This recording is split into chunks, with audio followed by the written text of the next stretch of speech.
Hello, welcome to our podcast. I'm Jolene. And I'm Dolly. And we're here to weird you out. With sex.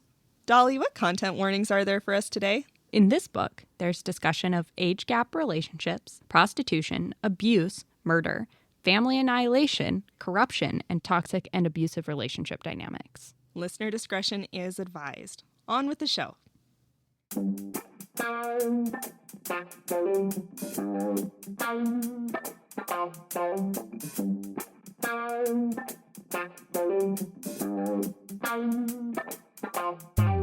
Welcome to the Womanly Portal podcast. On this podcast, we discuss explicit books in explicit detail. And we say fuck a lot. Listener discretion is advised. This podcast is not for people under the age of 18. On with the show.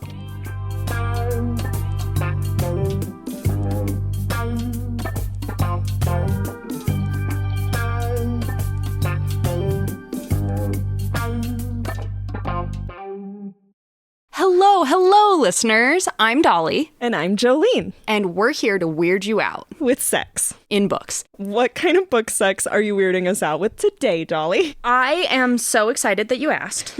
I am going to be talking about a book called Another Dawn by Sandra Brown. Sounds like a vampire book. It does sound like a vampire book. It does. You're going to be disappointed. Good. And then Great. So excited and then disappointed again. Oh. Yeah. Because it's a Western period piece. There are cowboys. But not vampires. No vampires. No vampires who are open about being vampires. I guess technically I wouldn't know. Closeted vampires? Could be. You know, I actually think that a Western with vampires in it would be super fun, though. Because they could just shoot each other all day and never die? No. No. That's not what I was going to say. I wish they could see that dance you just did with the guns in the air. Pew, pew. No. No, I don't know why I think that would be fun, but that does sound fun. So wait, hold on. You told me that this was a cowboy book before we started the record, but you didn't tell me it was a period piece. Yeah. So what time period is it set in? Not today. So like yesterday or like 100 years ago? 100 years. Okay. Wild, Wild West. Okay, 100 years ago was 1924. So 150 years ago. 1874. Something like that?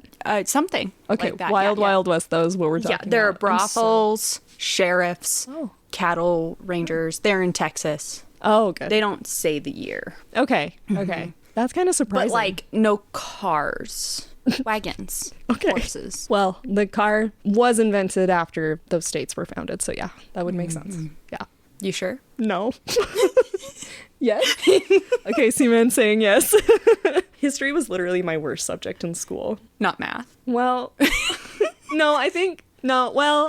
trigonometry is the only class I ever got a D in, and I did technically pass my AP US History class, but I only passed it because the year that I did AP US History, I also read Abraham Lincoln Vampire Hunter, and there's just enough in that book that's accurate about Abraham Lincoln's real life that when I did the essay portion, and the essay question was about Abraham Lincoln's presidency, I had enough information from that novel to put into the essay, and that's the only reason I passed. Did you just cross out Vampire Hunter after you wrote it each time? Yeah. Oh, naturally. No, right. I just left all the vampire stuff out, but I wrote a lot about how the death of his wife probably impacted him. I just changed the method of death from vampire to, I think it was sickness. I think she died of a sickness. Oh, I thought you meant Abraham Lincoln. I was like, John Wilkes Booth shot him. No. In the theater. No. Mary Todd Lincoln. Is that right? Yeah. Thank you. You mean her name? Yeah, that's her name. Yeah, I think she died of an illness. And I'm Dolly. And I'm Jolene. I'm really excited to talk to you about Another Dawn today. I'm so glad that I went off for 5 minutes about Abraham Lincoln. Abraham. Another Dawn is super fun. Oh, good. And I'm going to read the quote of why I picked this book out loud, and I'll let you know when we get there. Okay. But wait, is this a quote from the book? Yeah, it will be when I get there. Oh, okay. I'll tell you. When I'm reading the quote, you'll know. Okay. This is why I picked the book. Okay. Because I went on Reddit, naturally. Obviously. To look at what's the worst book you ever DNR'd? Did not finish. Thank you. Yeah. DNR is do not resuscitate. I wouldn't have resuscitated this book either. So, and I was like, okay, which books did you set down because you were not coming? And this book was on there, and I was reading the description, and they have a quote in the description where this person was like, this was fucking horrible. Here's like a literal quote from the book. This and is that the quote, line. yeah. That was why you chose it? Yeah. So... This is also sometimes how I find my books for the podcast, is go on Reddit and look up books that people hated. I think it's a good way. Yeah, it works.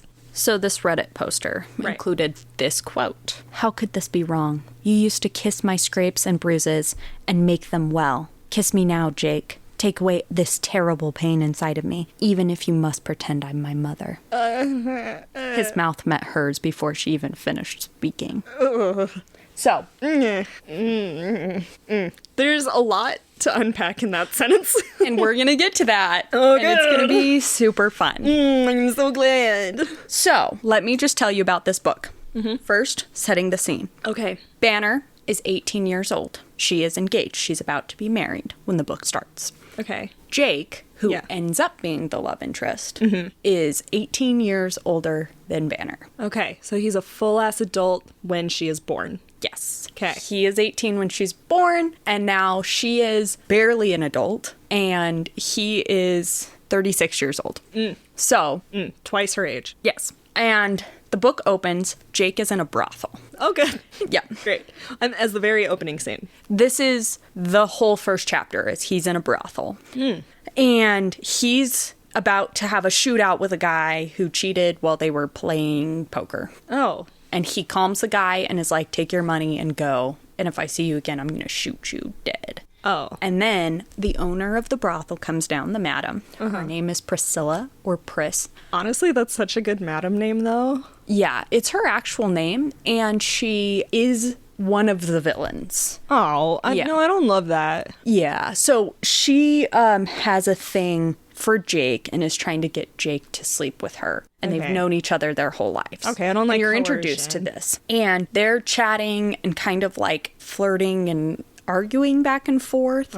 And this is where you learn he is leaving town that night to hop on a train so that he can get to the Colemans, Banner's family's, house for the next morning because Banner is getting married. Oh, okay. And he's going to the wedding as a family friend. As a family friend. Yep. So. Got it. Priscilla. Of, like, her parents? Yeah. Okay. Yeah.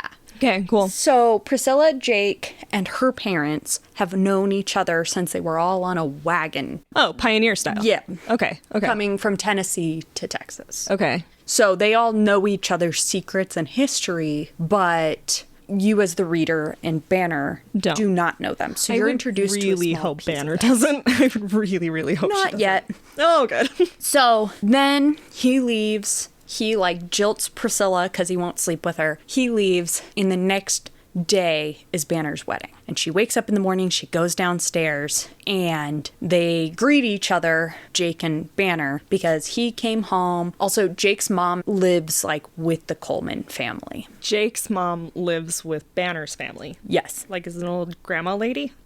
They just call her Mama. So, I know you're probably going to get to this, but just reading between the lines here, Banner has known Jake her whole life. Her whole life. He's like an uncle. Oh, good. Okay. Gross. Yeah, so she's like, Jake, you're here. And he is like an uncle, hugs her, kisses her on the cheek, and then swats her ass playfully, which was like, I was like, my uncle has never. No. Listen, I don't know other people's families, but my uncle has never. So she's getting ready. They all go to the chapel, and she's go walking down the aisle, and her dad, named Ross, gives Banner away to Sheldon. Sheldon is her fiance. Sheldon is kind of like, nobody really loves Sheldon, but Banner picked him out of all the guys, and that's the boy that she wants. In this, like, small town. Yeah. I'm just gonna hope that he's her age. Yes. Okay. Or like a little older. I mean, that's fine. And he owns the timber like mill in town and is like a pretty successful businessman. And then 21 years old. Okay. I'm sure he inherited it. And then here's the thing. Banner's family is a super respectable and powerful ranching family. Okay. So, So this is sort of a big deal. yes. And as a wedding gift, once they're married, Ross, Banner's dad, is going to sign over a portion of his land to Banner and Sheldon. Oh, okay. For them to like build their house on or whatever? Or like And to like ranch start on? ranching. Yep. And there's already a cabin there for them that Wow, got okay. built. Like they're ready to go. Solid dowry, I guess. Mm-hmm. Weird and transactional, but like, I guess of the time. Yes. So the preacher starts going, and a man shoots Sheldon through the window in the shoulder. Oh. He falls down, and Banner's like, "Ah!" And it's really the what it's Muppet like. arms you just did. That's what it was like. She was like, "My Sheldon!" Like, Was she played in the movie by Kermit the Frog? Like, yes. In a wig, though. huh? In a wig, though. In a way. Yeah, that matched her own hair. So, she... So, Okay. the preacher is doing the thing. A guy comes through the window and shoots Sheldon in the arm. Right. Okay. And he goes down, and Banner is like, oh my God, and is trying to like hold on to him while he's in pain. And everybody else stands up with their guns out and is like pointing it at the guy. Because this is the Wild West. Because this is the Wild West, and everybody is a cowboy who works on ranch. Like, the ranch hands are cowboys. Right. So Coleman's like people all kind of like stand up because they're gonna come to the defense and they want to make sure that Banner's okay. Right. Ross like gets up and is like has his gun out and is kind of like protecting Banner. He's like getting up closer and like stopping this guy. Okay. The guy is the guy who makes moonshine in this town. His name's Doggy, and His name is Doggy? yeah, Like Doggy? I don't know. I listened to the audio. Oh, okay. I mean, So- fair enough. Doggy. Yeah, I didn't. Okay, great. Cool. So- cowboy names, got it. Yeah.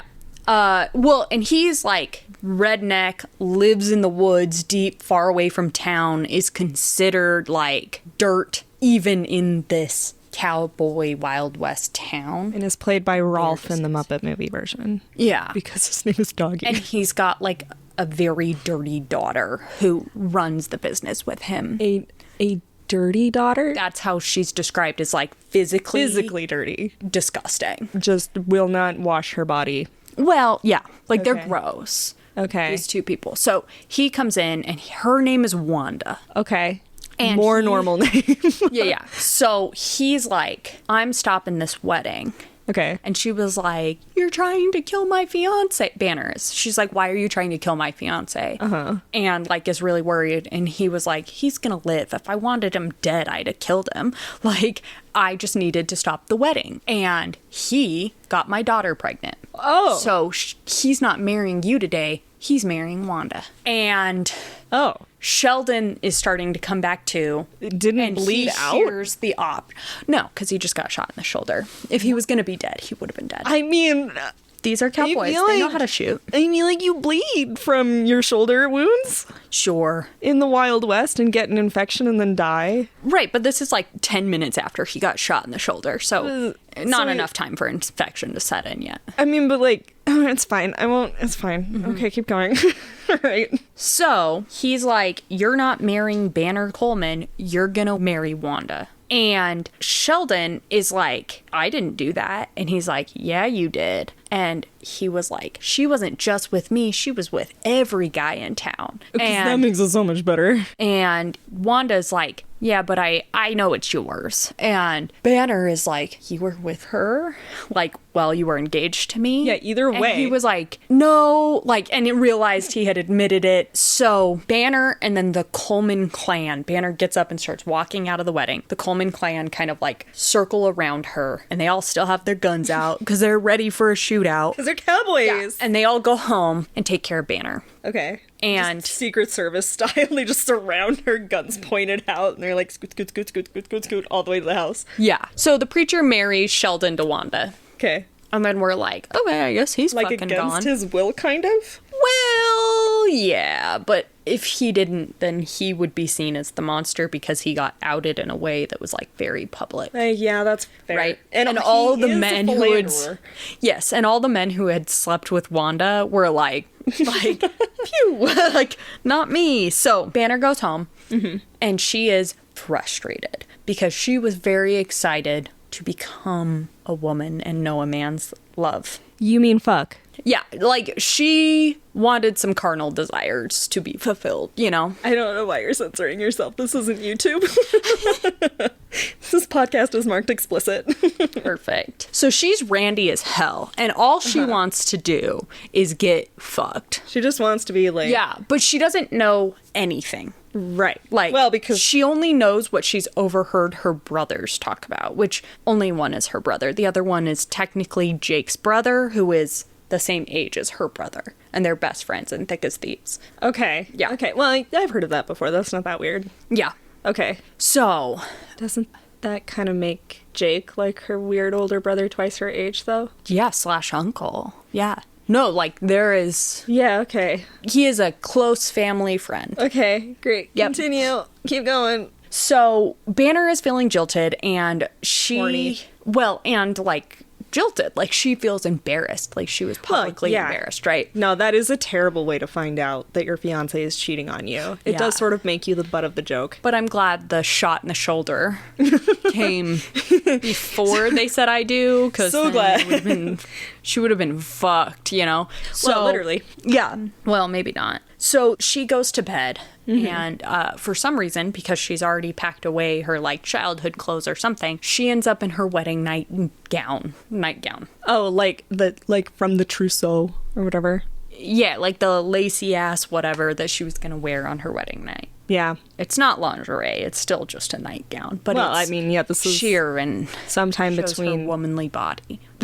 her womanly body. That's what they call it. All of her In the book? it hugs all of her curves in all the right places and shows she has a womanly body because she's 18 and She's he thinks of her as a voluptuous. kid. So he's like, but she became a woman. Like that's like a Great. thought process. So Good. she good. is like, I need to like solve my wounded pride. Okay. Bye. And she looks out of her bedroom window and she sees there's still a light on at the barn. And she realizes that Jake's in there. And she's like, I'm going to go seduce him because this will make me feel better and I will no longer be a laughingstock, which I don't I don't know. I don't know. She's that 18. that's true. Can I ask a question? Yeah. Are we to assume that this is like a spontaneous decision she's made, or are we to assume that she's always kind of held a torch for this guy? We're supposed to assume that she has always like had an affection towards him, but not a romantic feeling as far as we're aware right now. And that she just thinks that Jake will be gentle enough with her that she can like that Jake has enough of like an affection for her and will like feel bad enough for what happened to her. And he's a well-known rake. He's well fucks known. a lot, Okay. but only whores. Okay. His language, not mine. Okay. Oh, yeah. So her thought process is, I have this family friend who's like my parents' friend, who's twice my age. Parents' best friends. My parents' best friend, who helped raise me. Sort of. He's Sort of. like, because he is a cowboy. He's a wandering cowboy. So he only Yeah. comes to visit every once in a while. Okay. And Banner, at the beginning of the book, which you will find out soon, has always known that he's been in love with her mom. And she thinks her mom and his mom both know also, which is why nobody pushes him to stay when he only comes for short visits every couple of years. Okay. But he is still best friends and beloved, and Ross and him are best friends. And the reason Ross and Lydia are together is because of Jake, which I would tell you more about, but I think that was the first book, and I gotta get to the secrets later for you. Okay. So, All right. gonna Cool. go. It just feels creepy. so she wanders into the barn and finds him helping his horse like fix a sore hoof. The Okay. horse is fine, He's but very he's just earring. So she walks in and she's like, "How's Stormy?" And he's like, "What the fuck are you doing out Sorry, here?" Stormy's the horse? Horse. Okay. And he's like, "What the fuck are you doing out here?" And she's like, "You didn't answer my question." And he was like, "She's fine. She'll be fine. Go inside. This is Yeah. no place for you to be. What if somebody else found you out here?" And she's like, "But they didn't. I found you." And he was like, "Go inside." And she was like, "Make love to me, Jake." Jesus Christ. Yeah. Zero chill. God. And he's like, "Why don't you go inside and we'll both pretend you never said that to me?" And she was like, Good "No. choice. Why not?" Bad choice. He's like, "Because I can't." And she's like, "Yes, you can." And he's like, no, I'm like so much older than you. And she was like, so I'm a woman. I'm old enough to get married. And he was like, I was 18 when you were born, Banner. And she's like, so I need this, Jake. Like my ego will not heal if this doesn't happen. I was meant to know a man's love tonight, and you're the only one who can do this for me. And he's like staring at her hourglass figure in the barn in her sheer gown and is reacting. And he's like already experiencing guilt for reacting because he's like, Banner is like, I've known her since she was a baby. I literally was there the day she was born. Good reaction. Good reaction. And he's like, but I'm getting turned on. Bad reaction. Yeah. So Got it.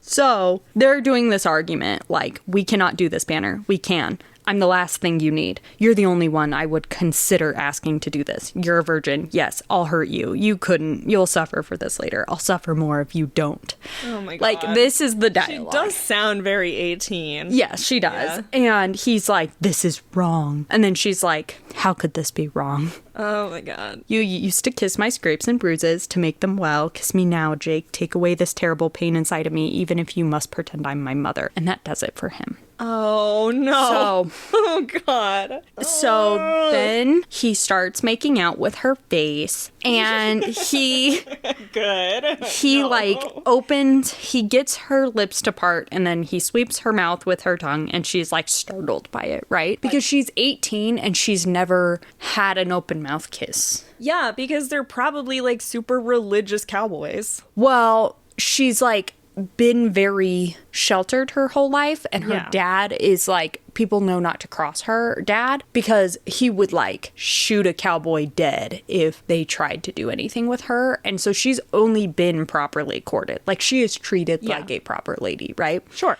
And she also, like, it's not like anybody sat her down and is like, here's how sex works. No. They're just like, you'll figure it out when it is done to you on your wedding night. Right, which is pretty common for these period pieces. Yeah, yes. That sounds about right. So he's like getting all into it, and then a little bit later he's like, Banner, his breathing was choppy, stop this, I can't now, and it's wrong. And she's like, please, Jake, love me. And then all the objections he had lined up in his head were shot down like targets in a gallery as he slipped the gown off one shoulder and touched her throat with his open mouth and reached between the bodies, adjusting their clothing. And then he says a silent prayer where he's hoping God will intervene to stop him from taking her virginity. He puts it in God's hands. Oh, he's like, oh, Daddy God, please stop me. I can't be held responsible for my own actions. I'm an adult man who can't stop myself from fucking a child I used to know. Ooh, what a piece of shit. And then it fades to black. Ah, what a piece of shit book. So, well, they do flashbacks, so you do figure out what the sex was later. But they're like, he lays on his back staring at the rafters, listening to her quiet weeping. I'm sorry, she cried after? He turns her head in her direction and lays a hand on her shoulder. Banner, the name rent his throat. She laid on her side facing away from him, and at his touch, she curled into a tighter ball and pressed her face deeper into her sheltering arm. So he gets up and leaves the barn and lets her get dressed and stop crying and then go into and they don't talk about it. And he thinks he's a monster and she thinks she's a monster. I think they're both a little bit monsters. Yes. So, like, again, that's how she loses her virginity. And here's the thing. Good. Throughout the book, you realize that she has, like, a couple levels. She has some concern about other people realizing she's not a virgin. Like, she thinks her mom is going to figure out what she's done, right? That also sounds very 18. Yes. Or, like, even younger. But she doesn't really have this sense of, like, she's lost something in herself. Like, she's, like, there's a little bit of that the morning after. It sounds more like she's afraid of keeping this secret. I think what she's afraid of is, like, what it means for her worth. And so very quickly she decides she's going to ask her dad for the property she was going to get on her wedding day anyway, and just move there and start ranching. On her own. Yeah, that's how she's going to, like, get her dignity back. Okay. And he's like, I'm a pervert. She thinks I'm a monster. How could I do this? I should have been softer with her. Because, like, as you saw, they were, like, making out a little bit. And then he adjusts their clothing and goes in dry. Because he's a cowboy and cowboys go in dry. Yeah,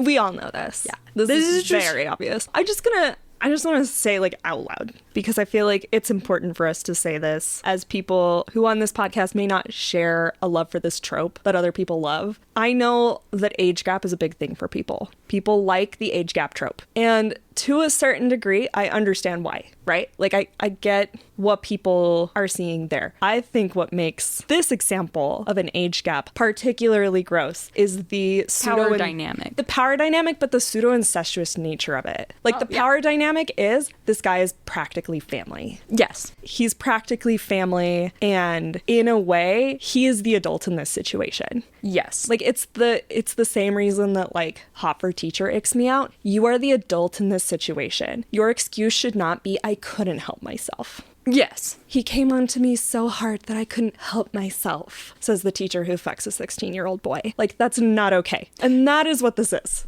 Yeah, that tends to be my reason for hating age gaps. Because that's how it's portrayed. Yes. Like, there's a difference between a person who's like 26 falling in love with a guy who's like 40. There's a difference between two adults falling in love, completely separated from each other for the beginnings of their lives, and meeting and being like, we have a lot in common and we love each other, versus falling in love with your dad's best friend, who you saw all the time when you were growing up, and then who just shows up on your wedding day and fucks you, having known you as a child. Yeah. There's a complete difference there. Yes. Yeah. So there's a lot wrong here. Yeah. And it will remain really weird. And I just really want to like wrong. throw that out there because I don't want people to come into our slide into our DMs and be like, I can't believe you're just hating on tropes. Why are you yucking people's yums? I'm yucking the I don't know, the Leonardo DiCaprio of it all.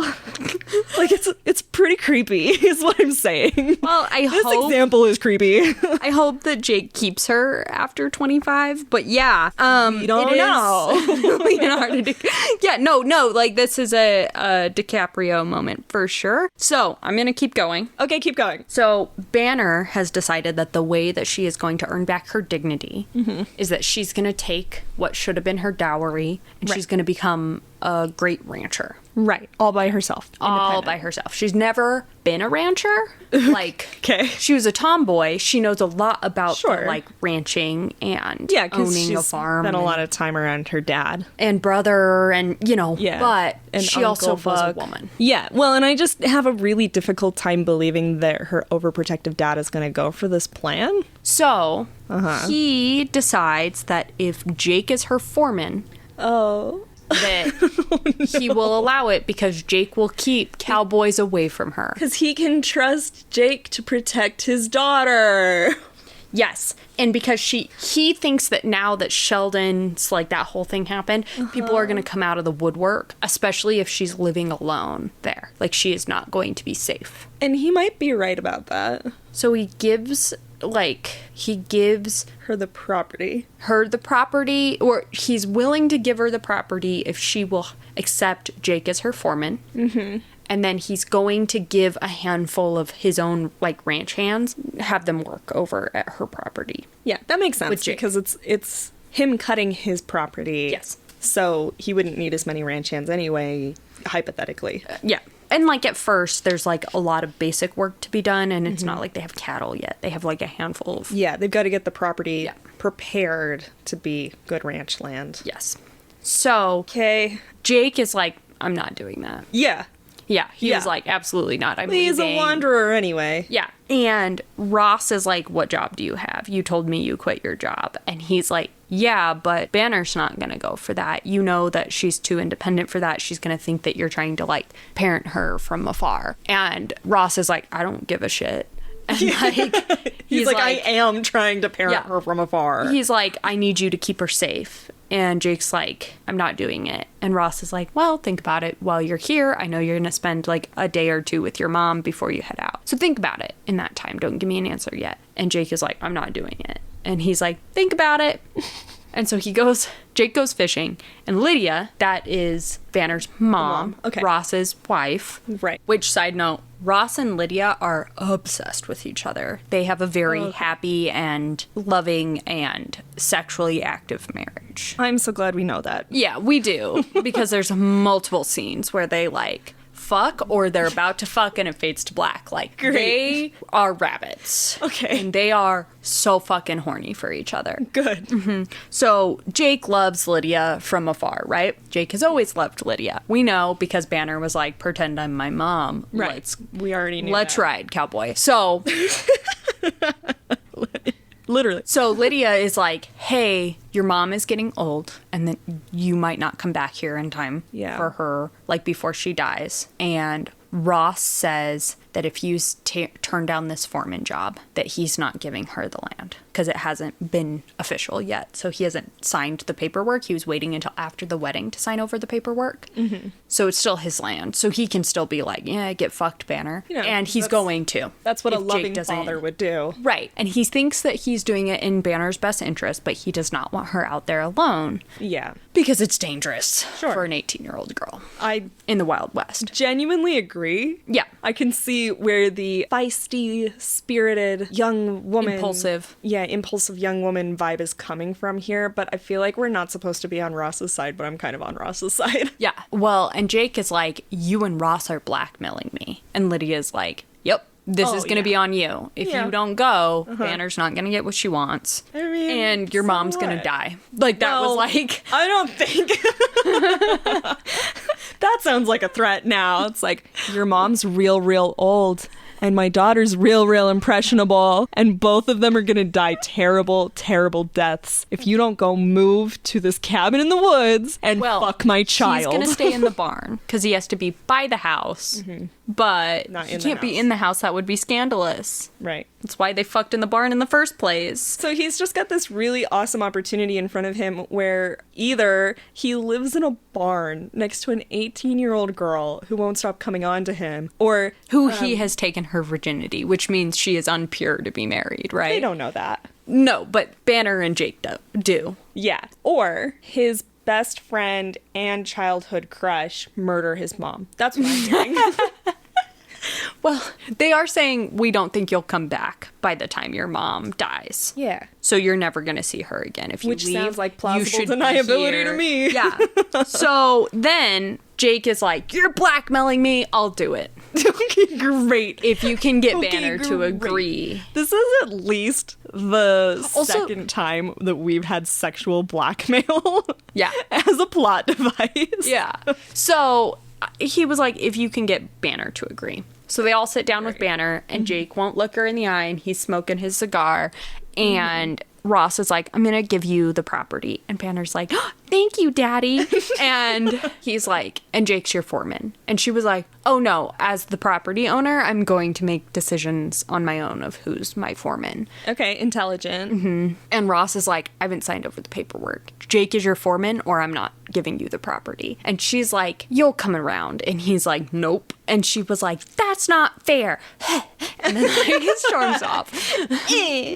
So, and he's like, this is what it is. And she's like, I have to think about it. She knows she's going to give in. There's so much thinking about it in this chapter. So she sits on it for a night and a day and is annoyed because Jake doesn't really seem interested or on edge by her decision. Mm-hmm. To her perspective, it doesn't switch to Jake's at this time. So, like, she's mad because she doesn't think Jake is standing up for her? No, she doesn't think that Jake is eager for her to make a decision, and that irks her because she wants Jake's attention. She wants him to be like, please. Or something. Yeah, or like to just say anything. Functionally, she wants to know where he's at, and he just is like cool as a cucumber to her. So she's like, a day and a half later, she sits down with her mom and dad and is like, okay, Jake can be my foreman. And he's like, okay, great, I'll get the property transferred. And she was like, well, when you tell Jake, and he was like, nope, that's your foreman, you go tell Jake. And now she's like, I guess I will. But she wants to put up a fight, but she can't come up with a reason why it would make sense for her to put up a fight for going to tell Jake that she's like, you're my foreman. So she has to go tell Jake. It's giving the first time that you have to make a call to your dentist on your own. That is what it feels like, except it's the first time you have to talk to the man who took your virginity and is also your dad's best friend. Yeah, who was on the pretending ground. you were your mom the whole time. And it's the first time they're talking. Yeah. Okay, so they all move out there and they start doing their little ranch stuff, and he gets really mad every time she wears any clothing, not because he wants her not to be in clothing, but because every single piece of clothing she wears, he's like, too you look seductive. too hot. All the ranch... In your prairie clothes. There is literally one of the, like, ranch hands is named Randy, and he's young, and they're like, his namesake really makes sense. Like, that's the joke, Oh my and he, God. like, hardcore flirts Oh, gross. with her, and that's, like, a point of tension That's between one of Jake the and ranch her. hands that her dad chose to send to her house. The dad doesn't know that Randy is Randy because he's new and young. So, like, but it's not like the dad interacts with the ranch hands at this point. He's Big Kahuna. I guess. I just feel like you would look into them a little bit more. It's not like background checks have been invented yet, I guess, but like, But that's what Jake is for. why isn't he talking to his foreman Also, about who to send? Ross has never been worried about any of the ranch hands because Because they're all scared all of him. of them know that if they ever look too long at Banner, that they will get shot in the head. No concern. Except for Randy. Except for Randy, once she's new. out at the new... Well, he knows better, but once she's out at her own farm, he gets a little more loosey-goosey with it. And turns into And then a Jake is the one rapist. who pulls out a gun on him. Great. Yeah, he doesn't shoot him, but he thinks about it. Okay. Great. Like a lot of times. Marvelous. So that's a whole thing. They move in. There's lots of lust and fighting, and Jake thinks he's too old, and Banner thinks that he's in love with her mother, and so they have like a lot of their own like thinking about what the other person is thinking and having all their self-doubts Without and having conversations and then with they're each angry other. at each other. Yeah, like all the time. So then Okay, par for the Lydia is like, we're throwing you a party Uh-huh. because everyone thinks that you're here licking your wounds, and perception is everything, and we don't want this to stick with you because it's small towns, and once you have reputation, it sticks. So we need to make sure that you are not seen as like broken over what happened. Got it. We need to show how you're like healing and you're back and you're as good as ever. So they're throwing a big party, which functionally means that she has to show up and flirt with men. She has to show she's back on the market. Okay. And Jake was like, have fun with that. And Lydia was like, you're going. And Banner was like, you're going. And then like Lydia leaves Banner's house, and so Jake walks her to her horse, and Like the and they prom. talk, and they're like old friends. And Banner's inside being like, I was trying to flirt with him earlier today, and he just wants to fuck my mom. How could I do this? Like, this is the whole book. Okay. Yeah. So they go to the party and they're mad at each other because Banner keeps throwing herself at him, and he keeps being like so turned on by it, and then like turning her down. And so he's- there's like frustration. Because he's trying to be a responsible adult. No. Yeah, he is, but also he's, I think, afraid of Ross shooting him in the brain. Also that. So they both are trying to make the other one jealous. Okay, so he's the not party. trying to be a responsible adult.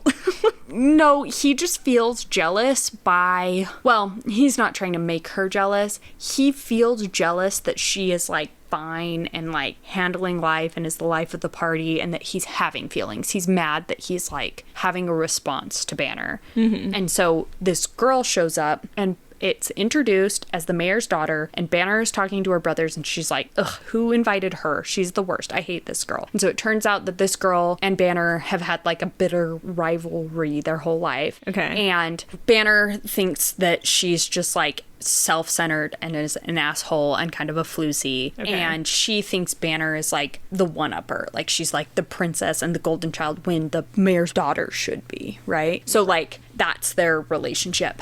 So the mayor's daughter has never seen Jake. Jake is like a beautiful blonde cowboy, How is which this possible? I'm So- nitpicking, but I want to. she's like, who is that?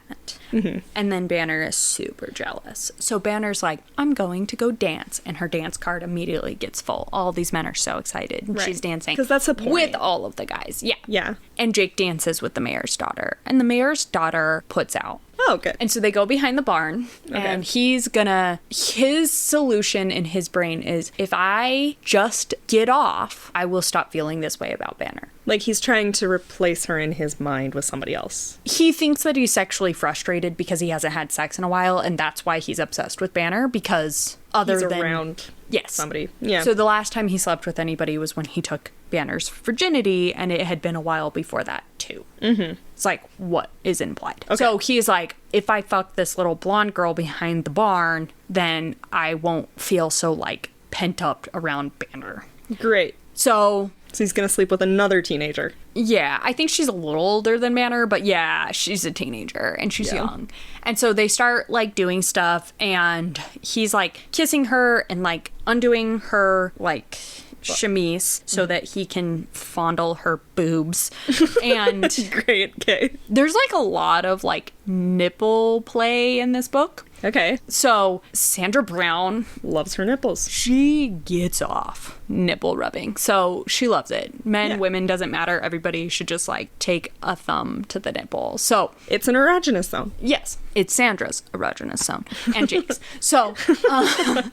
So Jake is like cupping her boobs and then is like, this girl is giving in too easy. Weird. But like, he's like, I'll go with it, whatever. But then he's like, I really only want Banner. Oh. And so then he's like, I don't want to touch this girl. Like, that feels bad. And so he stops and he's like, we should get back, and like helps her rebutton her chemise. And she kind of is like rejected, right? So she's sad. And he's like, I don't want your dad to come find us. And then she like pretends that she was the one to stop it. And she was like, I just don't want you to like disrespect me. Like, I don't want you to think poorly of me. I don't want you to think that I put out this easy. And Yeah. she was like, he was like, you do. Like, I was like, Great. He's like, and so he I like, don't need to think it. I know it. yeah. So they walk.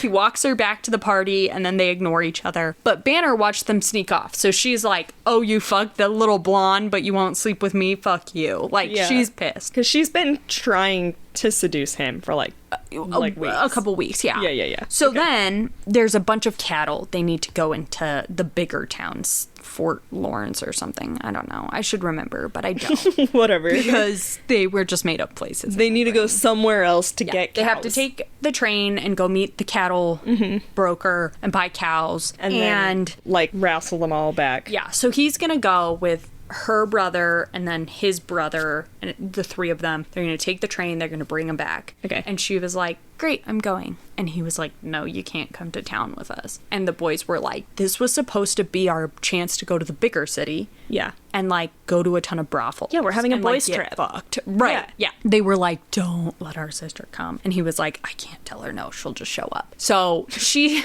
That's a terrible Come. excuse. yeah. So she's like going with, and they get to like, they've bought their train tickets, they show up, and the trains aren't moving because there's a strike. Oh. And so they're like, we got to get there in time. Mm-hmm. Like, they're expecting us, and like, this is a good deal. So we're going to go. Mm-hmm. But we could probably get there in time if we go horseback, and then like, we camp at night. Which, like, Which means Banner can't go because girls don't camp.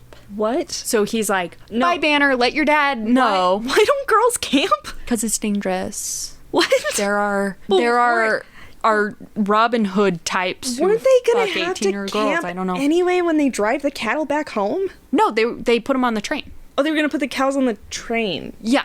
I didn't know that was an option, but I guess It's that an makes option. sense. Yeah. Trains exist. I don't know. But Uh, not cars. Cow trains. No cars. Cow trains. Yeah, I know So- not cars. I know not cars. Yeah. But cow trains exist. Yeah. Okay, So- that makes sense. So they're like, let your dad know. We'll be back soon. Hopefully the trains are working on our way back. Like, Right. or we'll hang out in Fort Lauderdale or wherever it is for like until they are. Hopefully this, driving like they do cows back? think that the strike will be over soon. So we'll just go. Okay. So they're on their little trail for the first day, and they stop and they make camp, and then they hear somebody. And it turns out it's Banner. She wrote a letter to her dad, convinced the post office guy to give her his horse, What? and then just like bought some camp clothes and traveled after them on her own. Great. Yeah, caught up after an hour, she said, and just hung back. And she was like, you're lucky I didn't want you guys dead. You're idiots. And like, they were like, what are Great. you doing here? So now Jake's pissed. And her brothers like are feeling kind of down because like they were like, we wanted to get our dicks wet. Yeah, she And crashed now our the boys' baby trip. sister is here. Just Right. bad boundaries.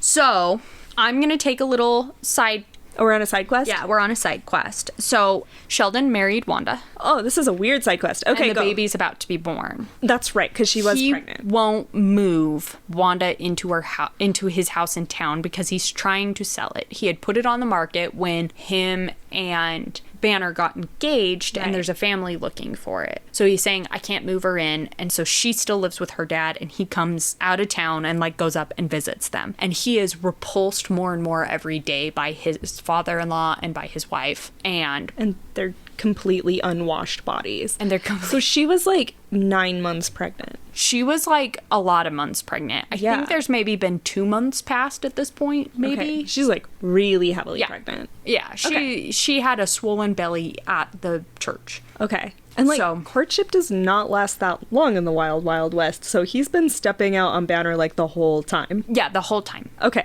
And he great. like in his brain blames her because he's like, she like kissed me and made me wanting, and so I had to go back. But in his head, like with his dialogue, you find out that like he fucked Wanda all the time. He like went out of his way to get out there to Right. fuck her because she stroked his ego and he was And getting his his dick. dick wet. Yeah. So his ego and his dick. Got yeah. it. So she was still sleeping with other people. Right. Like she slept with anyone who would sleep with her. Right. Because she's bored living in the backwoods, and the men who came to buy moonshine were the only people she interacted with. I'm just gonna make a prediction that this baby is gonna come out like a redhead or something, and we're gonna find out that it wasn't Sheldon's baby the entire time. So Sheldon hates his wife and father-in-law, and he goes up there and he hears screaming. Oh. And his father-in-law is sitting on the front porch and is drunk. Oh. And he's like, Wanda's being dramatic. She's giving birth, but her mom didn't yell like that. And Sheldon is like, and he's like, go in and get her to stop screaming. Oh. And so Sheldon walks in there and she's screaming and she's having a hard time, and he's like super grossed out because he's like witnessing like the crowning starting to happen, and Yeah. she's like screaming Yeah. because she's in pain, and she's Yeah. by herself, and there's like soiled sheets everywhere. Like they're like, he like really is disgusted by this moment, and she won't stop screaming, and he's like, your dad said you have to stop screaming. I need to stop you from screaming. And then this idea pops in his head. No. Yeah. And he's like, no one saw me leave town today. No. So he was like, your dad said I have to stop you screaming. And she was like, No. I can't, it hurts. No, I have no. to scream. And he was like, your dad said I have to stop you. And then she's afraid. Mm-hmm. But then another contraction hits her and the baby is like coming out. So she starts screaming. Like sobbing. And like the baby pops out, and he puts a pillow over her face until she stops moving. Doesn't look at the kid, doesn't cut the umbilical cord, Just doesn't leaves it there? leaves it, walks outside and waits for Doggy to come back. No. And Doggy is drunk as a skunk. Right. And he's like, why is it quiet? So he's yelling. He's like, Wanda, what's going on? Why can't I hear you anymore? Is the baby born? Why is it so quiet? And he's like, Wanda. Is the baby not crying? They don't mention if the baby's crying. He doesn't check if it's a girl or a boy or flips it over. It's like face down. It just pops out face down. Mm-hmm. Oh, okay. So he doesn't look. He doesn't look down. He doesn't describe, like, nobody describes the baby as crying. Yeah. And he has smothered He smothered his Wanda. wife. Yeah. To death. She stopped moving. Jesus Christ. Or at least she smothered her to the point where she is unconscious. Like, Yeah. But stopped struggling, stopped moving. He held it there for longer than that. God. So he knocks his father-in-law father-in-law, out. Yeah. lights a cigar, and then throws it down to start a fire in the house. On the alcohol? Like, No, in the oh, house. just to. I don't know. Oh, because He didn't- houses are made of wood. That Yeah. makes sense. So he just commits and then arson. leaves. Yeah. I don't so feel the like whole he had house to do that part. The whole house burns down. Well, he didn't make sure anybody was actually dead, and he didn't kill the baby. He left it there. Yeah. So he goes home, Yeah. and the sheriff is like, hey, your wife and father-in-law died. And he's like, oh my God. Don't Yeah. say. My baby, my How baby. sad. Yeah. So he doesn't know if it was his kid. He never checked. It didn't matter. Nope. It didn't He matter to killed him him. at all. No.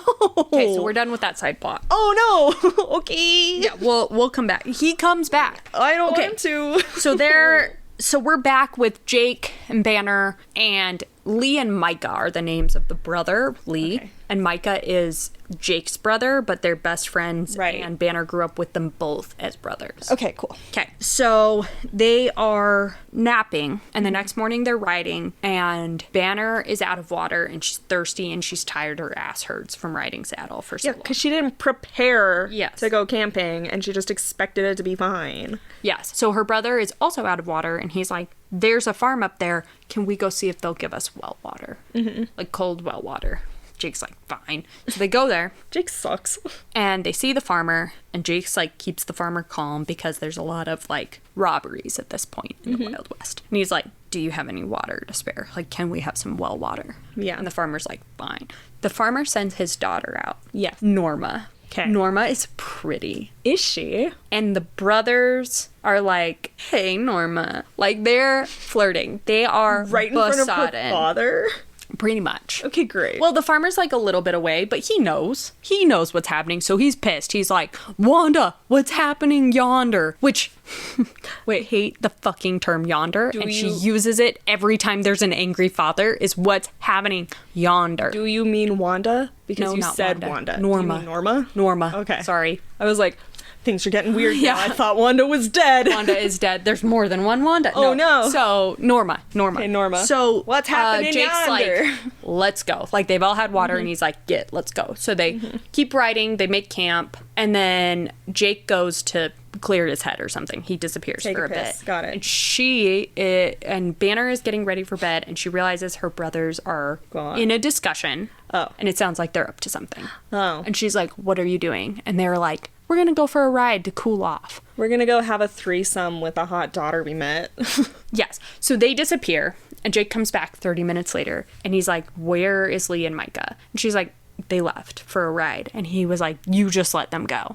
And she was like, was I meant to stop that? How would I stop them? And he was like, oh, fuck. Stay here. Mm-hmm. And he hears gunshots go off, and he's like, seriously, Banner, stay here. I know what your brothers did. So he like hops on his horse and has his like revolver loaded, and he is like riding to try to save the boys. Turns out farmer has terrible aim. Good. Which is good because the boys are alive, but they're yes. stuck behind a rock, and the farmer is screaming at his daughter, and his daughter is screaming back, and he's still firing at the boys and telling the daughter to come back. And the daughter's like, we weren't doing nothing, Dad. And this is We're the in literal no, she was like, we didn't do anything, we were just hanging out. And he was like, I saw you kiss them. And she was like, just one kiss, Daddy, there was nothing to it, type of conversation. Meanwhile, the boys are hiding behind a boulder, and the guy is like, get out of it, like, and he's planning on killing them. So Jake comes riding down the hill and fires his gun, but over their heads on purpose to like scare them. Sure. Doesn't scare the farmer's still shooting, but Jake reloads and starts shooting again, and it stops the farmer for a minute. So the boys are like, great, we're running. So they're running to catch their horses because the horses got spooked by the gun. From the guns, yeah. So they're running, and the farmer reloads and starts shooting again before they get out of gunshot. So then Jake swings by closer to try to stop them. And as he does that, Banner comes up behind him. I was gonna with her say, gun. I fucking knew it. Because you can't just be like, stay here, and she will. She'll always say she will, You and have then to she like will. tie her to a tree or something. Yeah. So Don't tie people to trees. That's not he's real advice. so mad, but they like get the boys away. They all start riding away, and he was like, okay, we're fine, I'm gonna scream at Banner. So then they're riding for a while, and they go farther from where their camp was, like they pick up the rest of their shit, and they're supposed to go. And he was like, hey, put out that fire. The farmer could still be pissed. And he turns around and he goes, where's Banner? Oh my god. And they were like, she was right behind you, wasn't she? She's Riding with back there kissing Norma. you? Best plot twist ever. It'd be great.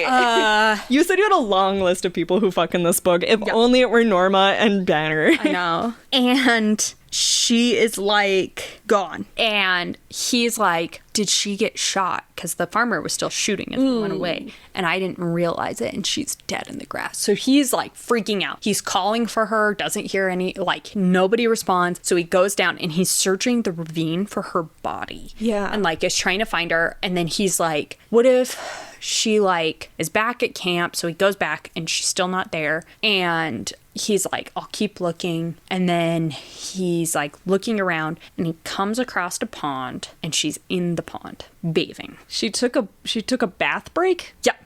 and didn't tell anybody. Why? After a shootout, because she was behind everybody else and they kicked up dust on her and she already felt gross because she was camping. Oh, Yeah. it's so sad. So she takes a bath and she's in the water and she's cleaning herself and he's like, what the fuck are you doing? And she's like, taking a bath, you idiot. And he was like, you didn't want to tell anybody? And she was like, what, Why are you would my I tell daddy? Like, anyone? and he was like, I thought you were dead. And she was like, well, what was I supposed to do? So he gets mad and he takes off his clothes and he gets in the water because he's gonna give her a paddling. I'm Because he sorry. can't figure out if he like is the adult in the situation or if he wants to fuck her. And so he tends to do both. He can't decide if she's the child in the situation. He's treating her simultaneously like a child and like an uncontrollable sex goddess at the same time. He is not allowed to do both of those things. I don't care if he can't decide if he's the adult in the situation or well, I do care about that. I don't care if he decides like that she is attractive. I care that he can't decide if she's a kid. Yes. That's what I care about. Yes. So He can't have both of those. No. He can't decide if he is the parental figure or if he's gonna dick her down. Like that is where we're at right now. But if he so he's doing a weird mix of not both okay. and neither. No Like, matter he what's keeps happening just here, stepping it's into both. not okay. Yeah. You So- don't He spank an starts- adult woman. He gets Unless into she the water asks you and to. she starts like swimming away from him because she's like, oh fuck no. So she's like backing up and she's trying to get away and he's catching up to her. And so she's like getting out into the grass and he grabs her by the ankle Jesus Christ. and is like, you better stay here, Banner. And then she kind of like slips down. He catches her and ends up on top of her as she's laying in the grass. And then you think that they're about to fuck in the grass, just like when a Scot ties the knot. Like I was like, more mud fucking. Here we go. So I'm ready. I wish I could remember that mud fucking scene better. It was so weird. But yeah, it was like a sinkhole or something. Like it was like she got stuck and then they had to anyway. Yeah, So you're right. Yeah, anyway. back to another dawn. So she's like, what are you gonna do, Jake? Like she's like, here we go. Like he wants it and he's about to give in. Like he's like, yeah, I'm gonna fuck Well, her in he this took grass. all his clothes off for God knows what reason. And like she's wet. I don't know. Yeah. Like literally, he's wet. Like they're gonna fuck in this grass. innuendoally. And as he's going, he had yelled at the boys for going back to hang out with the farmer's daughter and was like, keep your fucking dick in your pants until we get to a brothel. Like, mind yourself. Like, do not fuck around like this again or I'll just kill you both. Like, he's Yeah. kind of like, no. Wait until there's professionals present. So as he's like about to have sex with her, he hears his own mind be like, keep your dick in your pants. And he was like, fuck, I have to be not hypocritical. Okay. So he stops and she's like jilted and doesn't know why. Like he stopped. He's like, what the fuck? And he just like leaves and she's pissed. So they're angry at each other. And they're kind of like, she feels like she got rejected again. So she's like a little bit more reserved around him and is like pretty pissed. Sure. And he's like, don't you understand, Banner? I'm sorry. I had to treat you this way. And so then they get to town and he's like, stay here for the night, Banner. And he goes to Hell's Half Acre, which is the brothel Right. that Priscilla owns. Right. And he's not in the mood for anybody but Banner. So he's just sitting at the bar drinking. And he shares a drink with Sugar. And Sugar is only important because she knows a weird thing about Ross's past. She is an alcoholic. Mm-hmm. She is older than the rest of the girls and not pulling in the same amount of guys anymore. So, like, she's constantly on thin ice and she's going to lose her spot in the brothel and then be destitute. Okay. And she's, like, worried about it. So, Jake is always nice to her and finds a way to, like, slip her a tip, even though he won't sleep with her, like, Right. type of thing. So, he pays for her to have a drink because, like, they have to have so many times that men pay for them to have a drink, like, type of thing. And usually the bartender just gives them, like, super watered down whiskey or something instead of like what they're So that they don't get giving drunk all night. Yes. Yeah. And what they're giving the customers, but the customer are paying full price for both. Mm-hmm. right? So it's kind of like also another way to make money. Yeah, that makes sense. So he's like annoyed. Priscilla tries to talk to him and sends Sugar to bed, but like slaps her really hard and is like mean to her for no reason. But it's because Jake smiled at her. But like nobody else knows that. But like, isn't Jake a pretty frequent patron of this brothel anyway? Whenever he's in town, yes. And is sleeping with other sex workers other than Priscilla constantly? Yes, but he, in the first chapter, refused to sleep with Priscilla. Well, and Priscilla, since they've been 16, has been trying to get Jake to sleep with her. No, I understand that. What I don't understand is why that's only a problem now. I think that it's the number of times that she's something flipped last time? Yes. Okay. And he didn't sleep with anybody, so he didn't make money for her. Right. And he smiled at Sugar, but shouldn't do anything that was worthwhile, and Priscilla, or Sugar's already on thin ice. He's not a paying customer. He was just nice to Sugar.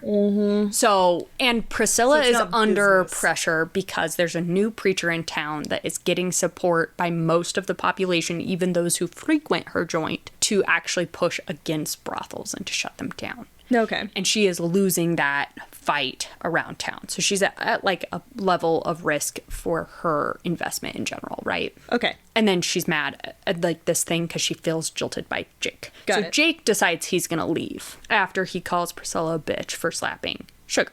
Okay. And he runs into Sheldon. Oh. Who left town because the sheriff was getting like a little bit curious about the timing of Wanda and Doggy's death. Okay. And how they died. And so he left town for it to like blow over because that's not suspicious. So he ran into him outside of the brothel or at the brothel? In it. Okay. Sheldon had just won money at the poker tables and was going to spend those money. And Jake looked like he was going to kill him because he wanted to kill him. And then Sheldon like moves around him and is like, whatever. And Priscilla wants to know why Jake wants to kill Sheldon. So she goes up to Sheldon and seduces him and is like, you're coming to bed with me. And this is where we learn that Sheldon is really bad in bed. Great. Which Priscilla just constantly thinks that he's a lousy lover and he's always like too hard and too like fumbly and like everything. And she has to pretend that it's enjoyable and stroke his ego and all of that. But he's like easy to manipulate for her. Okay. And so she finds out from that he was Banner's fiance and what happened. And so she suspects something more is going on between Jake and Banner because of the way Sheldon is talking about like what had happened and the fact that Jake is always around and so he can't get close to Banner to like try to ask for forgiveness. And the reaction that Jake had. Yeah, okay. So Pris really wants to ruin Lydia and Jake's life out of like this sense of revenge. So here's where you start to learn more of the background. They've all known each other since they were teenagers. Okay. So they were on the same wagon train that came out to Texas. Okay. Priscilla took Jake's virginity and they were having sex. And when they were having sex, Jake had convinced his brother Luke to do his chores for him and to cover him so that he could be out having sex with Priscilla. And Lydia's stepbrother, who was Lydia's attacker, which it's off page, but it's assumed that Lydia's stepbrother was abusing and raping her throughout her teenage years. Jesus Christ. Okay. Yeah. And Lydia, like, they find Lydia right after she gave birth to a stillborn who was her stepbrother's, like... Oh, Jesus. Yes. Like, they... Find her in the woods. She was trying to run away from her stepbrother. And that's how she joined their wagon train? Yes. God. Because Ross Coleman's wife died in childbirth and they thought the other baby was going to die and they found this girl and she had a stillborn, but she was able to still produce milk. She had literally just gave birth to a stillborn. So they brought her back so they could take care of the baby because they were afraid this baby was going to die. That's the only reason they brought her back? Well, and she was pretty, right? So great. It is found out that her stepbrother was around town bragging that he killed Luke. Luke is Jake's brother, who died because he was alone handling chores and the stepbrother showed up at the wrong time and ended up slicing his throat because he was violent, a bully, and they probably got into it or something. Okay. So Jake has always felt responsible for the fact that his brother died, and he also blames Priscilla because they were rolling in the hay instead of being around town, right? Right. So then he also knew about Lydia's past because he was the one who found Lydia. And they share that because Lydia never told anybody else other than her husband eventually. Yeah. Yes. So, like, and Lydia knows that her stepbrother killed Luke, and she knows that Jake killed her stepbrother. Right. So that's the background. Priscilla knows some of this. She doesn't know Lydia's past. She doesn't know Ross's past. She knows they showed up and nobody was talking about it. And she knows that Jake was in love with Lydia. Okay. And she knows that Jake partially blames her for his brother's death because that's why he won't sleep with Priscilla. Right. Again. And Does he actually blame her for it, or does he blame himself for it? And... He blames himself and her. Oh, okay. Because she was, like, really set on getting him into, like, to seducing him. Got it. Okay. Yeah. Okay. So she really wants to, she hates Lydia because she feels like Lydia stole Jake from her, right? And she hates Jake at this point because Jake is causing issues at her work, won't give in to her. She already has all these like stresses, and it's getting to a point where she's like just kind of devolving, right? Right. So Pris wants to ruin Lydia and Jake's life. She finds out all this information from Sheldon and is like, I'm going to ruin their life. So she starts manipulating Sheldon to do her bidding and tells him that, oh, guess who's in town? Banner is, like, with Jake. And he was like, maybe when Jake's buying the cattle, I can get in and talk to Banner. And she's like, yeah, you should do that for sure. 1000%. So then she goes out on the street to confront Banner to tell her mom's history, which she knows that her mom had a baby and had recently had a baby because she was the milkmaid for Lee, which is why Ross and Lydia got married, because it was easier to explain why she This is getting so convoluted. Yeah, dude. it was. So that all happened, and Priscilla has been like setting stuff up with Sheldon to convince Sheldon that she should be a partner. She's going to invest in the timber trade so that he can expand. He's going to convince Banner to marry him because where he wants to expand to is her land because she has a ton of... Oh, he doesn't want a ranch. He wants to do more trees. Yes. Okay. And he wants to stick it to Ross Coleman, who's like a bigger deal than him. And he thinks that getting Banner back will restore his reputation in town. It won't, but okay. Yeah. So, moving back, they buy the cattle, they're super happy. Jake and Banner do a full day on the town, and it's all about them. Then they take the train home because the strike ends. But as soon as they get home, there's like raining buckets, like downpour. It's been super dry, so the downpour is like crazy. Well, so they keep it at the train station. There's like a place to keep. So they get the cows down, they put them into the pen, and they can keep them there. But they're like, do you want to stay downtown or do you want to like get back out? And she was like, I want to go home. So they like do all the things they need to. And as they're going home, she starts to feel sick. She really doesn't feel good. It's like summertime, but she was like, maybe it's the rain, maybe it's the exhaustion from doing everything. And she's just like not doing good. So she gets home. And Jake's like, I'm going to go out into the barn. Like, are you okay? And she was like, I just don't really feel good. So he puts a little bit of whiskey in her tea and is like, this is medicinal only. Like, my mama used to do this for me. I hope you feel better. And like, they drink tea together, and then he goes out into the barn, and then he goes to come back because the barn is leaking, or that's what he said, so that he can be like on her couch closer to her. And he gets in and she's like green, like she's so sick. And so he puts her to bed, and then he hears her like wake up a little while later, and he gets into her room, and she's like really pale, she's sweating, she's like has a fever, and he's like helping taking care of her. So he's like making sure that she's like throwing up into the chamber pot and like all this stuff, and she's very sick, and her fever's getting worse as the night goes on, and he realizes that she's gonna die if he doesn't go get help. So he rides into town, and he's trying to make sure he gets help back before, and the rain is still coming down, and the bridge from her house to her parents' house washed out in like how much rain came through over the river.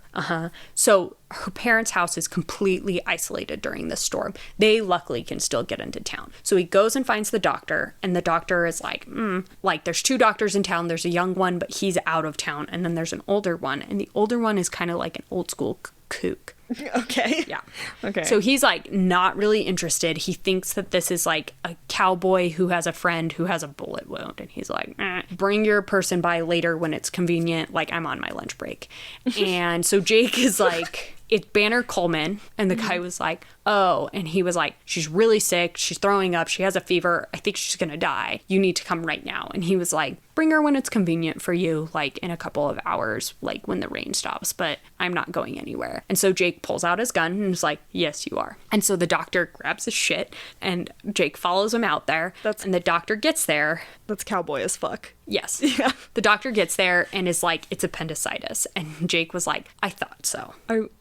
Yeah. No, listen. I don't know much about appendicitis, so I don't... That's Okay. pretty... Yeah, you have an upset stomach, you throw up a lot, and you would have a fever. Okay. So her appendix is about to rupture. Awful. And he's like, I'll give her Lotamin, and that's like... And I'll keep her comfortable, but... let her parents know it's like time to go say goodbye. Jesus Christ. Yeah. He's not... And the and Jake is like, what the fuck are you talking about? Cut it out of her. Yeah, get the appendix out. Yeah. And the doctor's like, no. What? And he was like, and so Jake is like, kooks like you should have already been like, why are you even here? This is common knowledge in medicine now. You better do it. Just take it out. And he was like, if she dies, you die. So don't take it out and I will shoot you in the head. And the doctor's like, she'll probably die if I do this. And it's because the doctor doesn't believe in messing with the insides of people. Yeah. Mm-hmm. And like getting in the way of God or whatever. I don't think that's the guy I'd want to take my appendix out then. No. Not that they have an option. It's the only option. Yeah. Yeah. So Jake's just gun out, is like, fucking do it. Yeah. And the doctor like won't do certain things like undress Banner to do the surgery. So Jake has to do it. And like all of these things. So Jake's with him during the surgery and like almost plays nurse, but also is like, my gun is right here. I will shoot you if you try to leave. And she better live or else you're dying. Mm-hmm. But he realizes with how like scared the doctor is to like do the surgery in the first place that the doctor probably hasn't had any experience with surgery. So he's like, I'm just going to have to kill him if he kills Banner. Like that's like the conversation. He's just come to terms with it. Yeah. So the doctor like sews her up. She's breathing and just is like, see ya, and leaves. Gives him no aftercare instruction or anything. So he's just doing the best he can. And luckily he's like been in enough scrapes and helped out enough farm hands to know like what infection looks like and how to like clean a suture and like all of that. So he's like taking care of her and he's so afraid she's gonna die because she's like lifeless, right? And other than her eyes moving and her breathing, she's not really moving or waking up. I mean, I'm surprised the doctor knew what the appendix looked like. It doesn't sound like he does surgery. No, I had some questions. So here's the thing. She's healing. They're getting closer. He like sleeps with her at night, but they're not having sex because she's healing. But he sleeps naked, and that's like a whole thing. And that's a choice that he made. That's not him. Mm-hmm. Well, he doesn't think she's like with it enough to realize that he's naked. Still. So he's like around her naked. So afterwards, they fuck again, and this time, it's like better. Also, he's like, I've never done this before, and she's like, done what? And then he eats her out. So that was really exciting that he could experience that for the first time. It does feel like we missed some buildup there. Yeah, no, it does, but it doesn't matter. It's just like more back and forth, but you're getting closer to them coming. Like it's like, we can't, but we will, but we can't, but we will. It's the romantic part of the like healing process. Yeah, like, that's him taking care of her, and healing a sick person. Here's the plot twist, and this is what literally how they revealed it to like the reader. Okay. Jake keeps being like, you can't keep this from her. You have to tell her tomorrow. And you're like, that he's leaving, that something's happening. Like, what does he have to tell her tomorrow? But like the way she wrote it, it like feels like he's like telling her they have to stop. Yeah. And so when he starts the conversation, he's like, we can't keep doing this. And she's like, what the fuck? I thought we were past this. Like, you licked my clit and then had sex with me last night, like type of thing. And he's like, I think we should get married. And she was like, oh my God, yes. And he was like, perfect. I already have the license. Like, let's go the town over and go to their preacher and just get married. When no did fuss. He get the no license? When he went into town to get her more food, which wasn't actually that big in the moment. He just talks about having to leave to get more food. And so, like, it didn't feel important to the plot. So I'm just like, there are these pieces where you're like, oh, that's why you spent 45 paragraphs on that. That was stupid. Okay. Yeah. So he's like, the doctor didn't want to do the surgery for one other reason. You're pregnant. What? Mm-hmm. It happened that first night in the barn. What?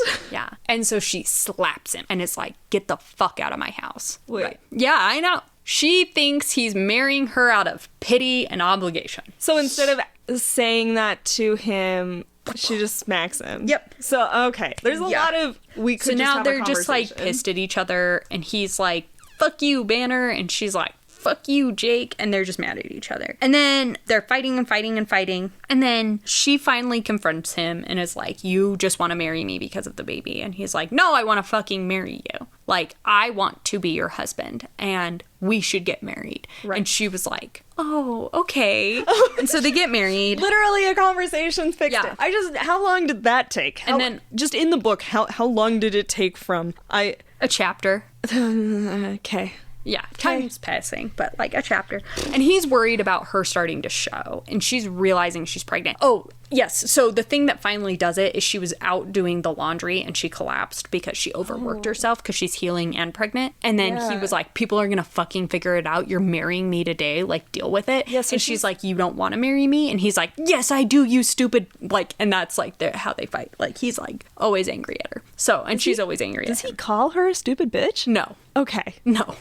Princess, brat, Okay. woman. Those Yeah. ones, yeah. Woman is an insult. Yeah. So she's like, what, 4 months pregnant? 3 or 4? Yeah, probably. Yeah. Not showing yet. Yeah. So And he's she'd be like, what are you going to yeah. do when you're showing? In And like so a month he's from like, now. Yeah. And Yeah. he's like, you can't keep blaming the surgery for like why you're fatigued. Like, it's going to be obvious to people. Yeah. So they went and they got married on the next town over, quickly got married. He had a gold ring already and she was like very happy. And they stop in like this like really pretty little like pasture that has a tree, and they're hanging out and cuddling for a minute, just for a minute with their like to have a quiet moment, and she decides to lick his penis. Oh, good. Yeah, it felt about as out of nowhere as what I just described. She just and then decides. she like kisses it and sucks and licks a little bit, and then he's like, oh, awesome, and like lifts her up, and then they like have sex Okay. vaginally, and then like oral sex is sex too. And then so then he's like, we should go to your parents' house and tell them today, but don't tell them about the pregnancy. That should wait. Or the meadow sex. No, that doesn't matter. They were married.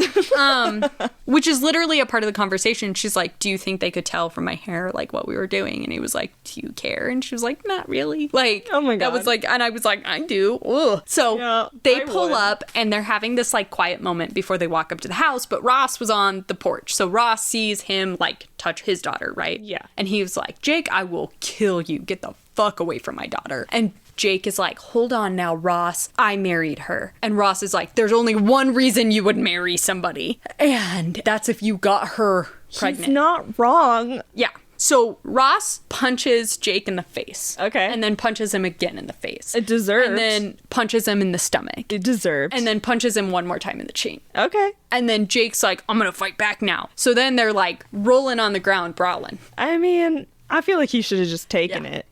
So we gotta go back to a side quest real quick. Great. Which one? The information that Priscilla found out. Remember Yeah. how I told you that sugar was important because she knew Coleman at one point? Yeah. Ross Coleman? Yeah. So what she knew is that she had sex with Ross Coleman back then. Sugar's a little bit older than the Yeah. rest of them, and so is Ross. Ross is a little older too. But when Victoria Gentry died before he married Lydia, Right. there was a short period of time where he was with Sugar. Sugar. Yeah. Yeah. And then they parted ways, and that whole story happened. Who's Victoria? What? Who's Victoria? Oh, sorry. Ross's first wife, who died. Oh. Who had Lee, which is why they needed a milkmaid for, like, Lydia. Right. Yeah. Okay. Yeah, sorry. Okay, cool. No, you're fine. You're fine. Okay, so his first wife dies In childbirth. in childbirth. Yep. And then he's with Sugar. Yep.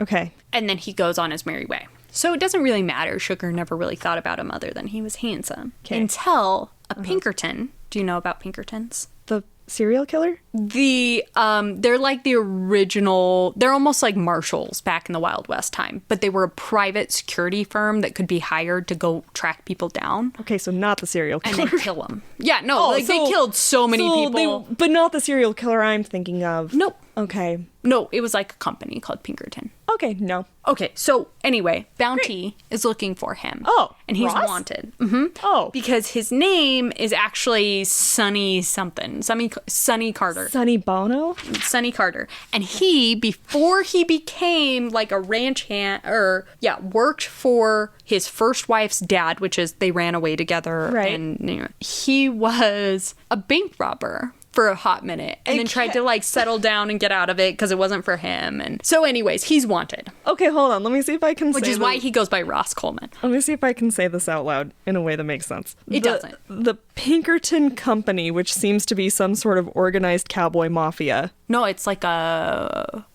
marshal service, but a privately owned security firm. A privately owned security firm. Which in real life, Pinkertons existed. Right. Yeah. Okay. A privately owned bounty owning company Went searching for Ross because he used to be a guy named Sonny, but not Sonny Bono, who robbed banks with his ex-wife? Nope. He then settled down as Then Ross. settled down with his ex-wife who died. Yeah. But then his wife convinced, like, they were going to run away together. But his wife wasn't as certain because he had land waiting for him in East Texas. Got it. His wife was a little nervous the land wouldn't work out. Oh. So when she left in the dead of the night from her dad's house to marry Ross and then be with him, she took a bag full of jewelry. Oh. So the dad thinks it was Ross. Oh. And finds out about his path. Oh. Which makes it feel like it was Ross. Great. And sends the Pinkertons after them. But every sheriff has a record of who has a bounty on them, right? So also sheriffs are looking for them. So he was already a wanted man, but now there's a bounty on his head. Yes. But did Victoria know he was a bank robber? I don't know. They don't talk about that. It might have been in the first book. Detail. This is the second book. So, okay.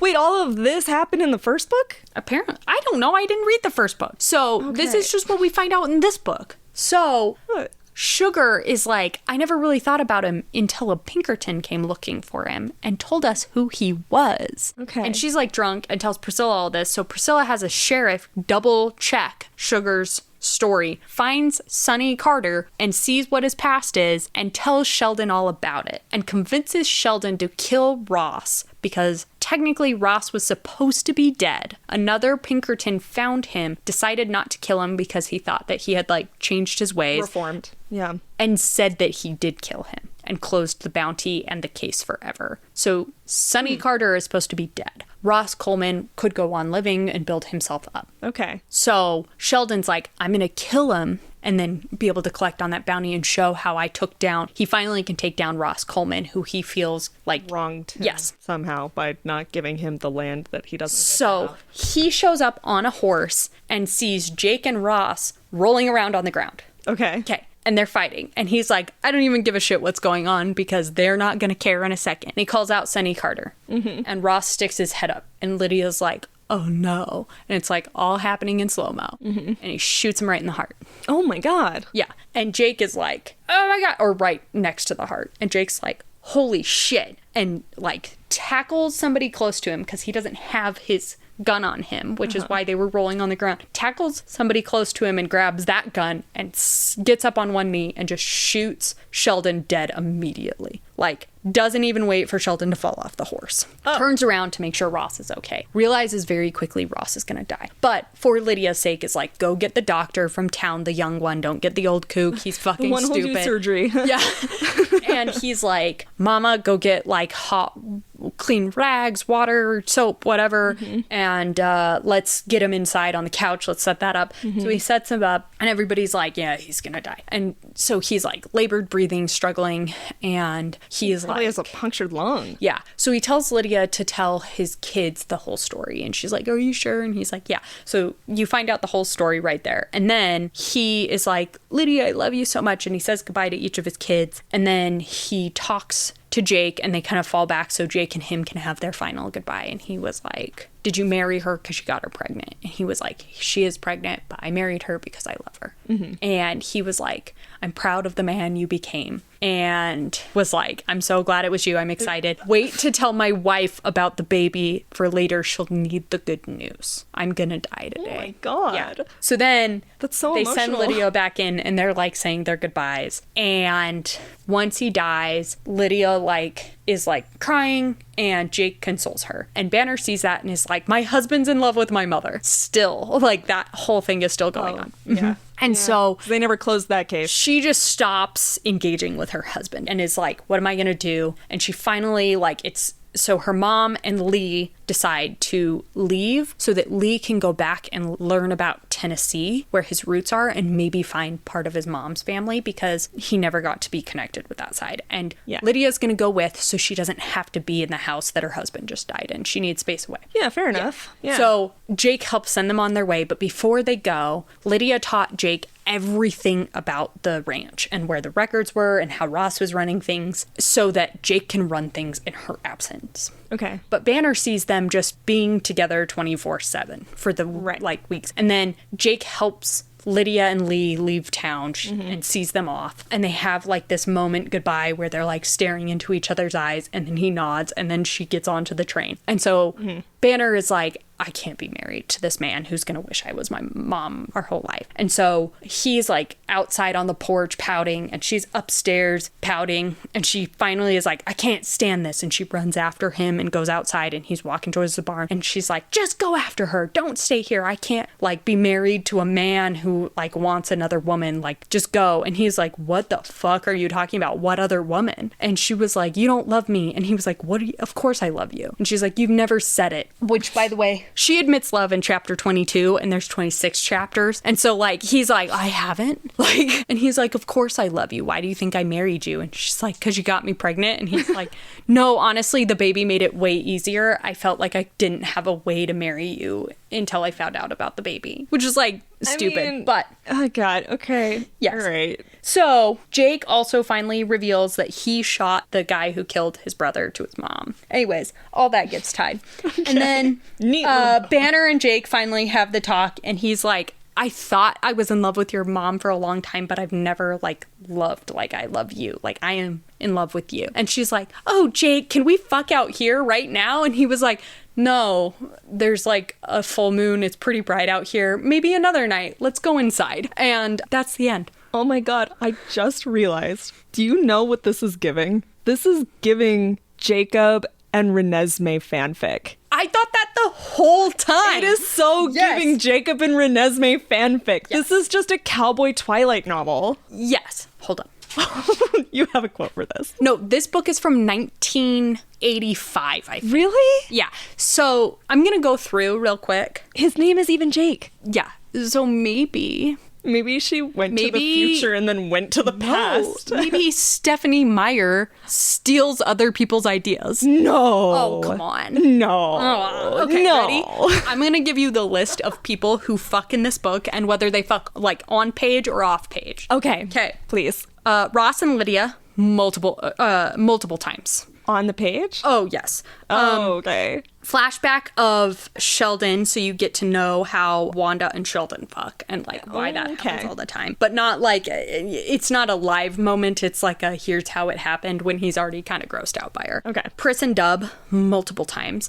Pris and Dub? Dub is a banker who handled her investments for a long time. They felt the need to illustrate that fucking for us on page? Yeah, I couldn't understand the purpose of Dub for most of the book. Other than for a long time, he was like the man that would like find ways to keep her business from becoming too political because he was a political man and he was an investor at the banker. And so also he was into some raunchy stuff. According to this book, all of the stuff they do is like super dark, and he can only do it with her because no respectable woman or other prostitute is willing to do those things. Do they tell us what those things are? He makes her strip in front of him and rub her nipples while he jerks it, and then they have sex. Oh, what was the name of the author? Sandra Brown. Sandra. Sweetheart. Yeah. So that's multiple rounds of that. Banner and Jake, obviously. Sex without no warm-up, just going in dry. Oral, and then lots of nipple play, too. Sounds like cowgirl a couple times. Pun definitely intended. Yeah. Okay. Yes. Yeah. And then Sugar and Lee, Sugar and Micah, Betsy and Lee, Betsy and Micah, all off page. But those are the prostitutes at Hell's Half Acre that Jake introduced them to. But we have to read their interactions with the sex workers? Nope. No, that's off page. They come home drunk, and he goes, how'd it go? And he says, I had slept with Sugar, I slept with Betsy. Yeah. And then we swapped. Yeah. Okay. They didn't say swapped, but they both loved Betsy, and Sugar was really nice and gentle with them, if not a little old. Great. Okay. Sheldon and Pris, that happened on page. Yeah, we talked about that. Twice. Well, 1.5 times. It kind of cut mid-scene, and Starts you to didn't fade really black, have to do it. Yeah. Knowledge of Pris and Jake, but you don't ever get any details of how that is. And knowledge of Sugar and Ross. And nearly Mayor's daughter and Jake. Nearly. Well, yeah, that's true. Nearly. Yeah. So those are all the people who fuck in this book. That's so many. So I did leave out Dub. Dub is interesting. The other thing I didn't tie up is that Prissa convinced Sheldon to shoot Ross because she knew that somebody would shoot Sheldon immediately after he shot Ross. So it was her way of getting back at Lydia. But before he left town, she made sure that they signed papers making her a partner in his business. He didn't read the full contract, so she made sure that if he died, his whole business went to her. So now she owns a super successful timber business and is going to go to Langston where they are. Yeah. And is going to like she wants to wreak more havoc on their lives. She's going to get back at Jake. it's sequel bait. Or That's- it's threequel bait, This is what I thought. This is what I thought. That's not what the... Except for her last time with Dub, she's like, by the way, I wrote a letter to the preacher asking for forgiveness, and I wrote in details everybody. I sent him my client list and how many times we fucked and what we did, and I made sure you were in all bold letters at the top because you weren't willing to protect me when like shit started turning against me. He like kind of separated from Pris and was like, because he knew he wouldn't win the political tide, so he wanted to keep his like power in the town rather than spend political capita on something that he saw as a losing battle. I mean, fair enough, honestly. Like, he doesn't really have that much of an emotional investment in Priscilla's business. No, but Priscilla sees it as like a slight because they do investments together. Yeah. And so like at a level, he is like When he kind shamed of her. And he kind of said he would protect her and then like didn't. Yeah, he would say whatever it was to appease her, and she knew that the whole time. So she says that, and he walks outside and talks to some guy, and the guy goes back into Priscilla's club, and the next morning, Sugar wakes up, and it goes out to the outhouse because she has an upsetty tummy because she only drinks whiskey now. Yeah. And finds Priscilla dead, nailed up to a tree. Like crucifixion style? They did not describe it, but that's what I inferred. What the fuck? Yeah, and so Sugar has a heart attack and dies. And that's in the papers. What? Yeah. What? So all of the villains all the are now villains dead. die, and there's no threequel bait anymore. No, unless something happens with Dub, I guess. That feels really thrown in there. Like, Yeah. just, like, No, fucking wild. it sounds like she was planning on the next book being Priscilla comes back and wreaks havoc on their lives, and the editor was like, I don't want the next book. I need you to just tie this up in a neat little bow. I think that, like, because she was going to be the owner of the timber business. Yeah. And I was like, honestly, I kind of like her being able to get, like, her own thing. Like, she was sucked, but, like, a big part of that was, like, she was in a position that was super vulnerable, and she needed a way out. And if the book were nicer to sex workers, that would have made sense. But it's very clear that Sandra Brown has no love lost for... Certainly not. Yeah, but, like, it's so clear that that was just a villain character. The audiobook, because I listened to the audiobook. At the beginning, it has an author's note, and she talks about how this was out of print. And when her books became popular, there was a renewed demand for these early books to come back because people liked them so much. And so they went back into print. And she was like grateful that her readers liked her old books. So, hold on. There are, I think, 2 things I want to mention. Okay. Outside of what I already have read for you. How long was the book? Oh, so long. Like, how many hours was the listen? 14. 14? It's 442 pages. Just for a listener's reference, that's slightly shorter than the first A Court of Thorns and Roses book, which I think was between 16 and 20 hours. Okay, so... That's a long-ass book. This one is a sex scene between her parents. Okay. I just don't know why you had to include that. And I'm not going to read... I think they were the first book. The first love story was Ross and Lydia, so I think it was just like flashbacks to that so They you can must see have the been. continued. It just seems creepy to have a sex scene between her parents in the book that's supposed to be about her romance. Yeah, I mean, if wouldn't- she was present If for someone it. wrote a book about my love story, but then included a scene of my parents fucking in the book, I would be so livid. That's so gross.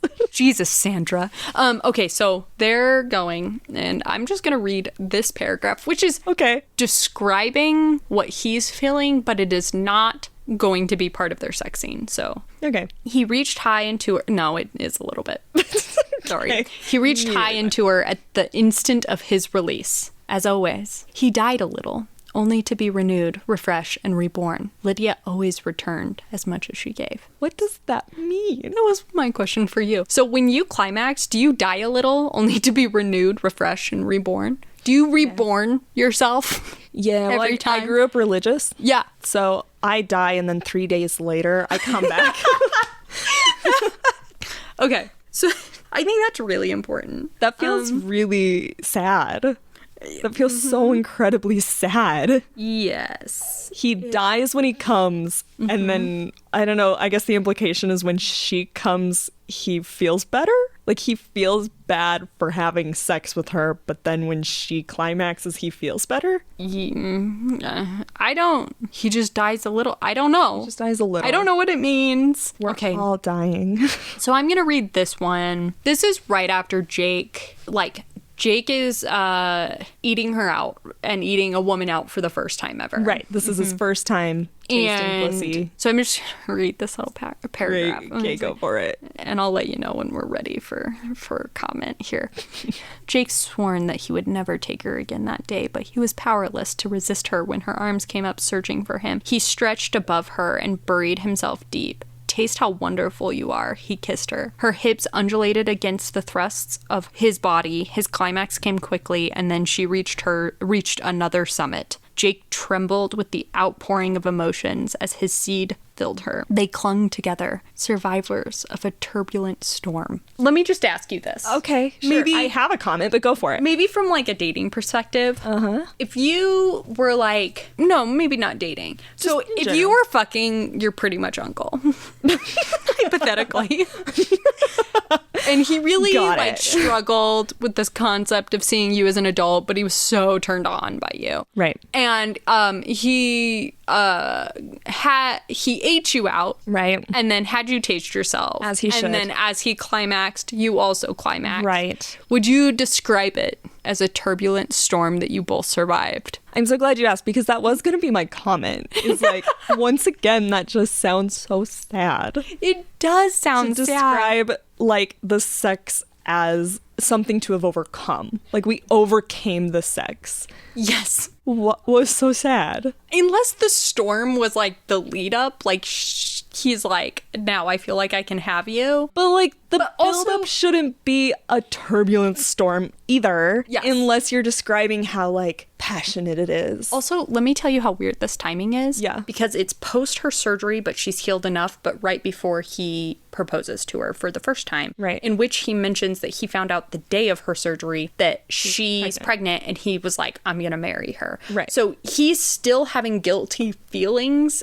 He's like, Right. I'm going to make her my wife, and he's still thinking, I swore to myself I'd never have her again. They were just never going to fuck in their marriage. It's what that implies. Yeah, it doesn't seem like... But she tastes really wonderful. tastes so So, good. he got through that turbulent storm. She tastes like and filled cucumbers her. and mint or something. I bet it's orange and vanilla, if I had to guess. You're only saying that because of the polar we're drinking.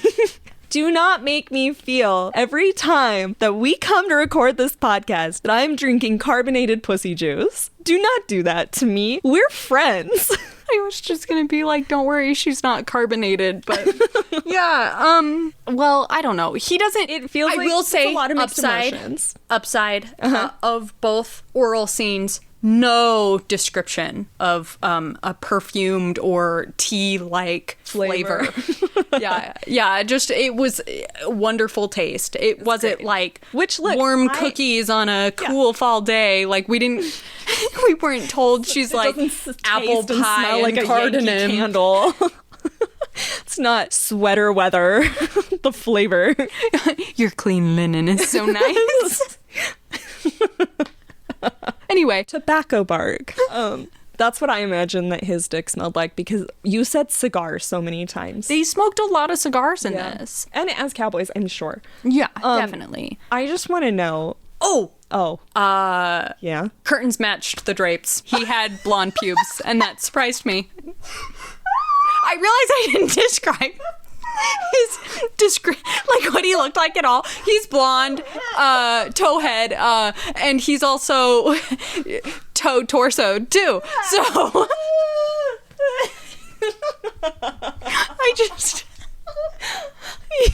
I think that was better as a surprise. See, now the book's worth it. Don't you feel like you should read it? The turbulent storm of blonde pubes. Why did they describe pubes?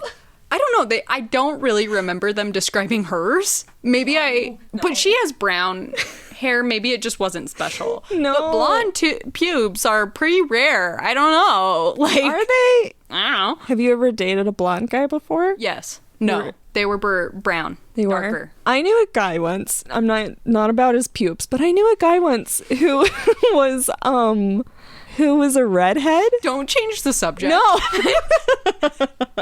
I knew a guy who was a redhead. Mm-hmm. So he had red curly hair, but his beard was all blonde. Mm-hmm. And his body hair was all dark. He was like a Neapolitan ice cream of a man. And you never asked him? No, why would I ask him? Obviously, because some point in the future, you would find out that Jake Livingston had has blonde carpet pubes. that matched the drapes, the blonde drapes. I'm so happy for him. Did he, by the end of the book, start treating her like an adult? No. That's so upsetting. That makes me upsetty spaghetti. Yeah. Yeah. It does feel like he finally realized, like, she will make the decision she makes. So it's a little less, but he still, like, has to not the explain same life thing. things, and so it feels still like they're a parent-child relationship. They are at completely different parts of their lives. Yeah. But also just For example, she's a child. she is a teenager. But also the scene where he's like, get over here, I'm going to spank you because you've been naughty. Pedal. I can imagine him doing that in their marriage. Yeah, I can sure. imagine her being 30 years old and he's 48. Yeah, but he won't be able to catch her then. No. He's virile now. By then, he'll be old. Oh my God. An old rancher with bad Yeah. hips. And I can just imagine him doing that, and not in the fun she's asking him to do it in bed kind of way. Yeah. In the you've been naughty and you need to be punished kind of way. And I don't like that for her. Well, and the other issue is that she is so not knowledgeable about sex in general that, like, no matter what, that was going to be an aspect of, like, their relationship where he's, like, teaching her about the world. Sure. In a way that does not feel equal. So, like, because of the level, like, the lack of knowledge. So, like, at one point in they're having a conversation and she's like, is your pecker, she used the word pecker. Great. Is your pecker, like, the same size as other men? Would you say it's bigger or smaller? And he was like, where the fuck did you know that word from? And she was like, oh, once I overheard my brother and Micah, like, talking about it. And he's like, of course you did. Like, every time he's like, where did you learn that from? It's from her eavesdropping on her brother and Micah. And he was like, what were they talking about? And she was like, well, I happened upon them while they were peeing in the woods and they were comparing their sides. And she was like, at weird that relationship. time, I know. She was like, at that point, I had assumed all men had the exact same size, but then I realized they're like breasts, and I was like, or like the rest of people, like not everybody's the same size, not everybody. Yeah, but she was like, well, like some women have small breasts and some women have big breasts, and I guess it's the same with penises and men. And I was like, some women have small hands and or big hands, and then what the fuck? After the sex scene that I just read you, the turbulent storm that they went through, she was like, I thought you said you had an average size pecker, like you're way bigger than other men. And he was like, how would you know? And she was like, I'm just assuming you're huge. And like that, and no resolution. He's like never like directly addresses it, and it's weird like for her to like have the urge to mention that, right? Because it's not like she has this she didn't even know penises could be a different size until recently. So like, why would she have this concept of ego being attached to penis size. Right. Weird. So, next question. Next question. Thank you for giving me the answer I didn't want. Shit, now I have to remember all my questions. I don't know. It just seems like a really convoluted plot. Was it at all easy to follow? No. Okay, it doesn't The whole seem like time it. I was like, what the fuck? Because this is just like... The only thing that I like appreciated about all of it, like so many random things had to happen to them for it like to like pull together that like the fucking...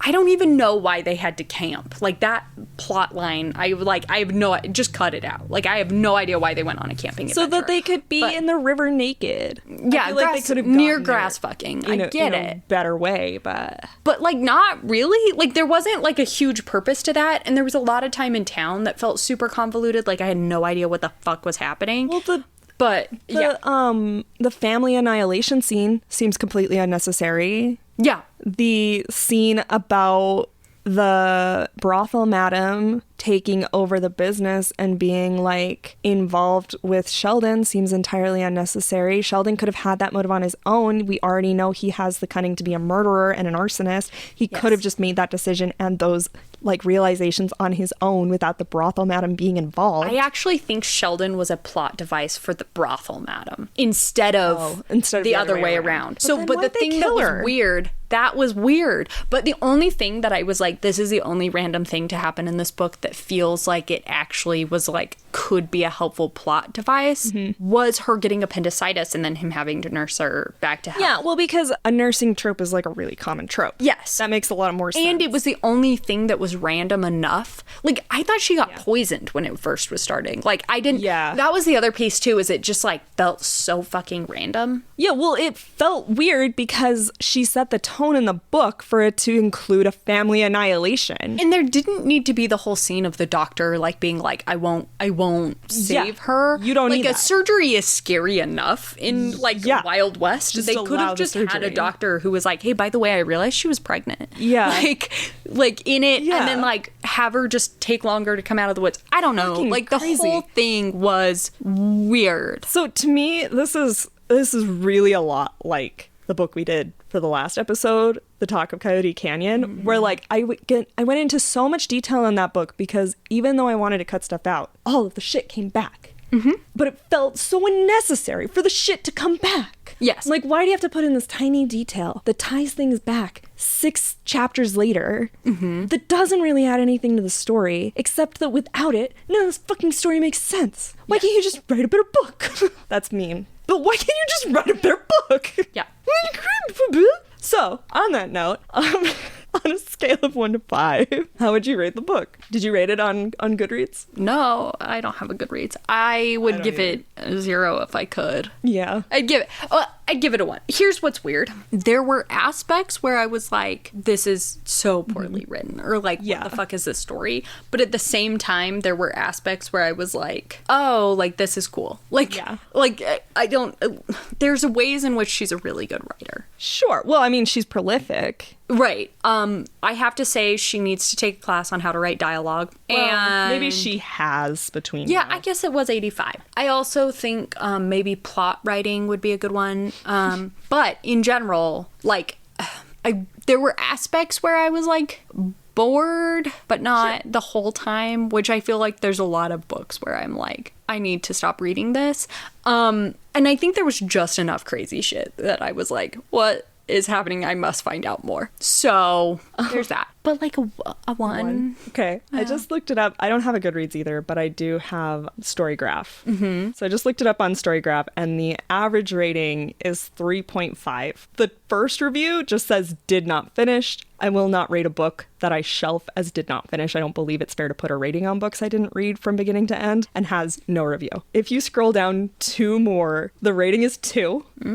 And it says 15-year-old me, this is the height of romance. 32-year-old me, no. It's pretty. And I think that is fair because, like, I already made the comparison to Twilight, but that really is how this feels. Like, it's an overly complicated story with a weird power dynamic, a pretty unhealthy relationship, pretty unhealthy examples of how those two people interact in their relationship. But I can see a teenager seeing that as really romantic. Yeah. Yeah, I can see a teenager loving this book. And for that reason, I think it's an irresponsible book. And I also think that Twilight is irresponsible for the same reason. Do not put into the mind of 18-year-old girls that sleeping with their kind of uncle and marrying him is okay, or that him falling in love with her is a responsible adult thing to do. Or normal. Mm-hmm. And I know that doesn't feel normal. That was a lot more common in older romance novels. Yes. So that's sort of me talking from a now perspective about an older book, and I get that. But I like to think... But it went back into reprint. Yeah. I like to think that we've come a little ways. And the fact that it's being reprinted now without any alteration is a little icky. Well, there was a lot of people who came a little ways in the book. Like 11 different couples. I was Yeah. going to say 22 different people, but that's not math.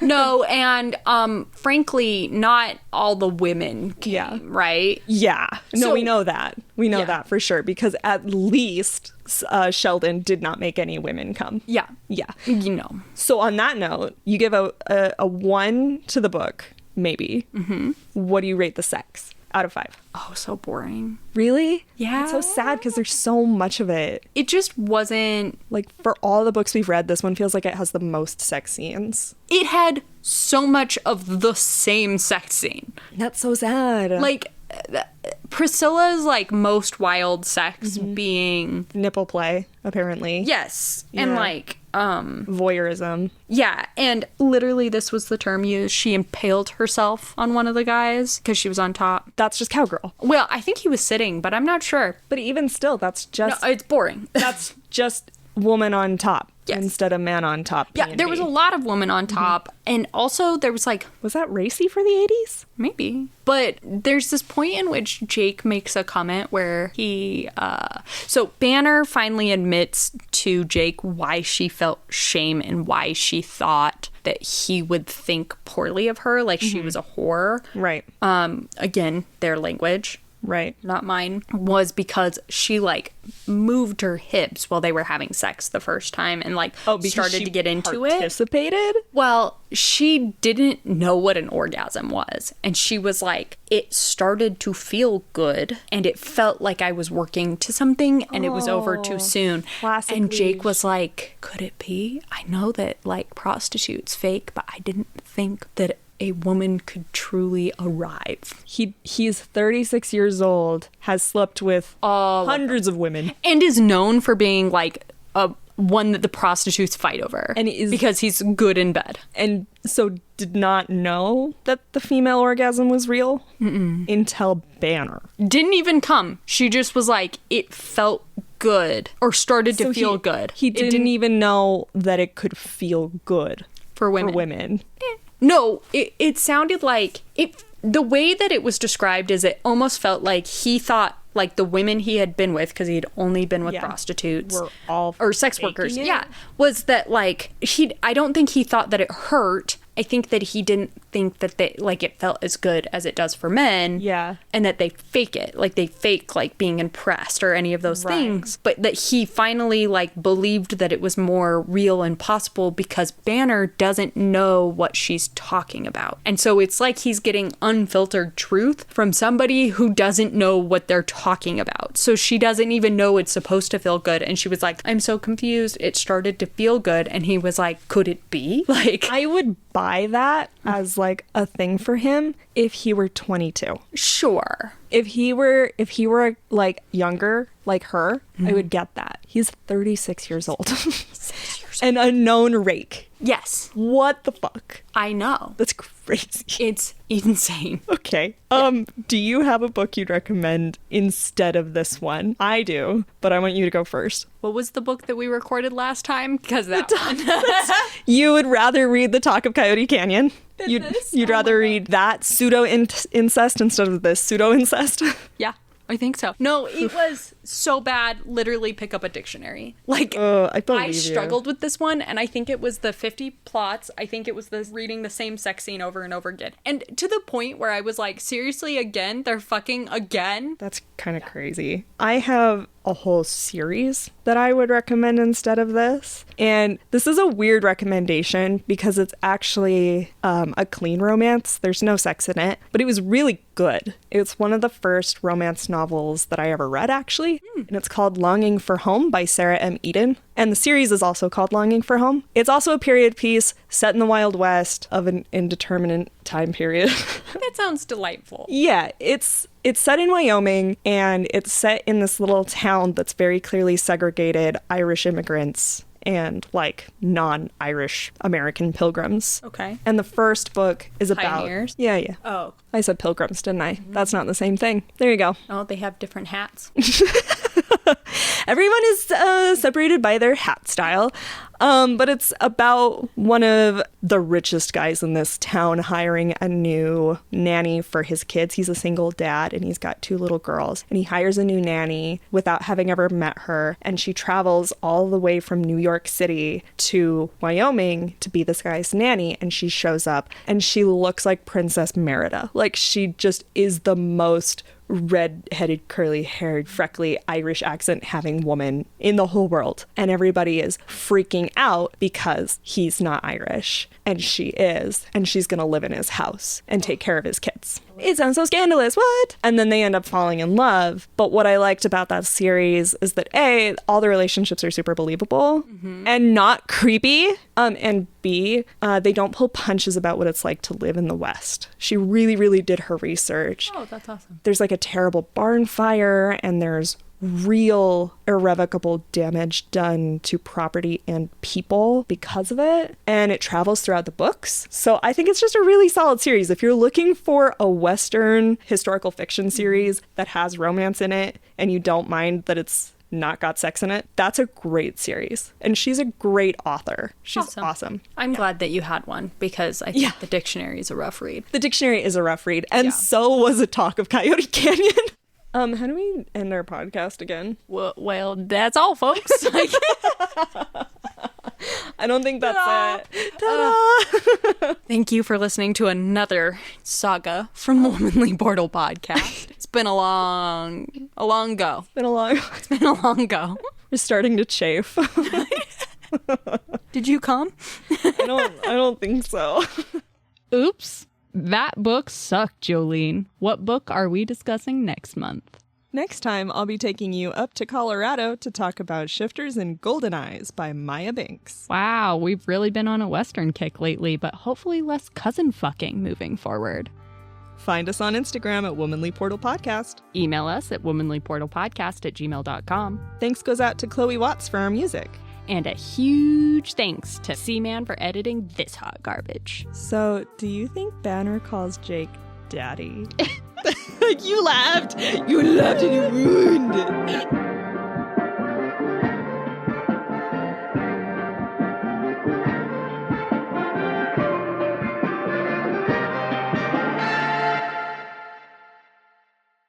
Mon cuir. Mon cuir.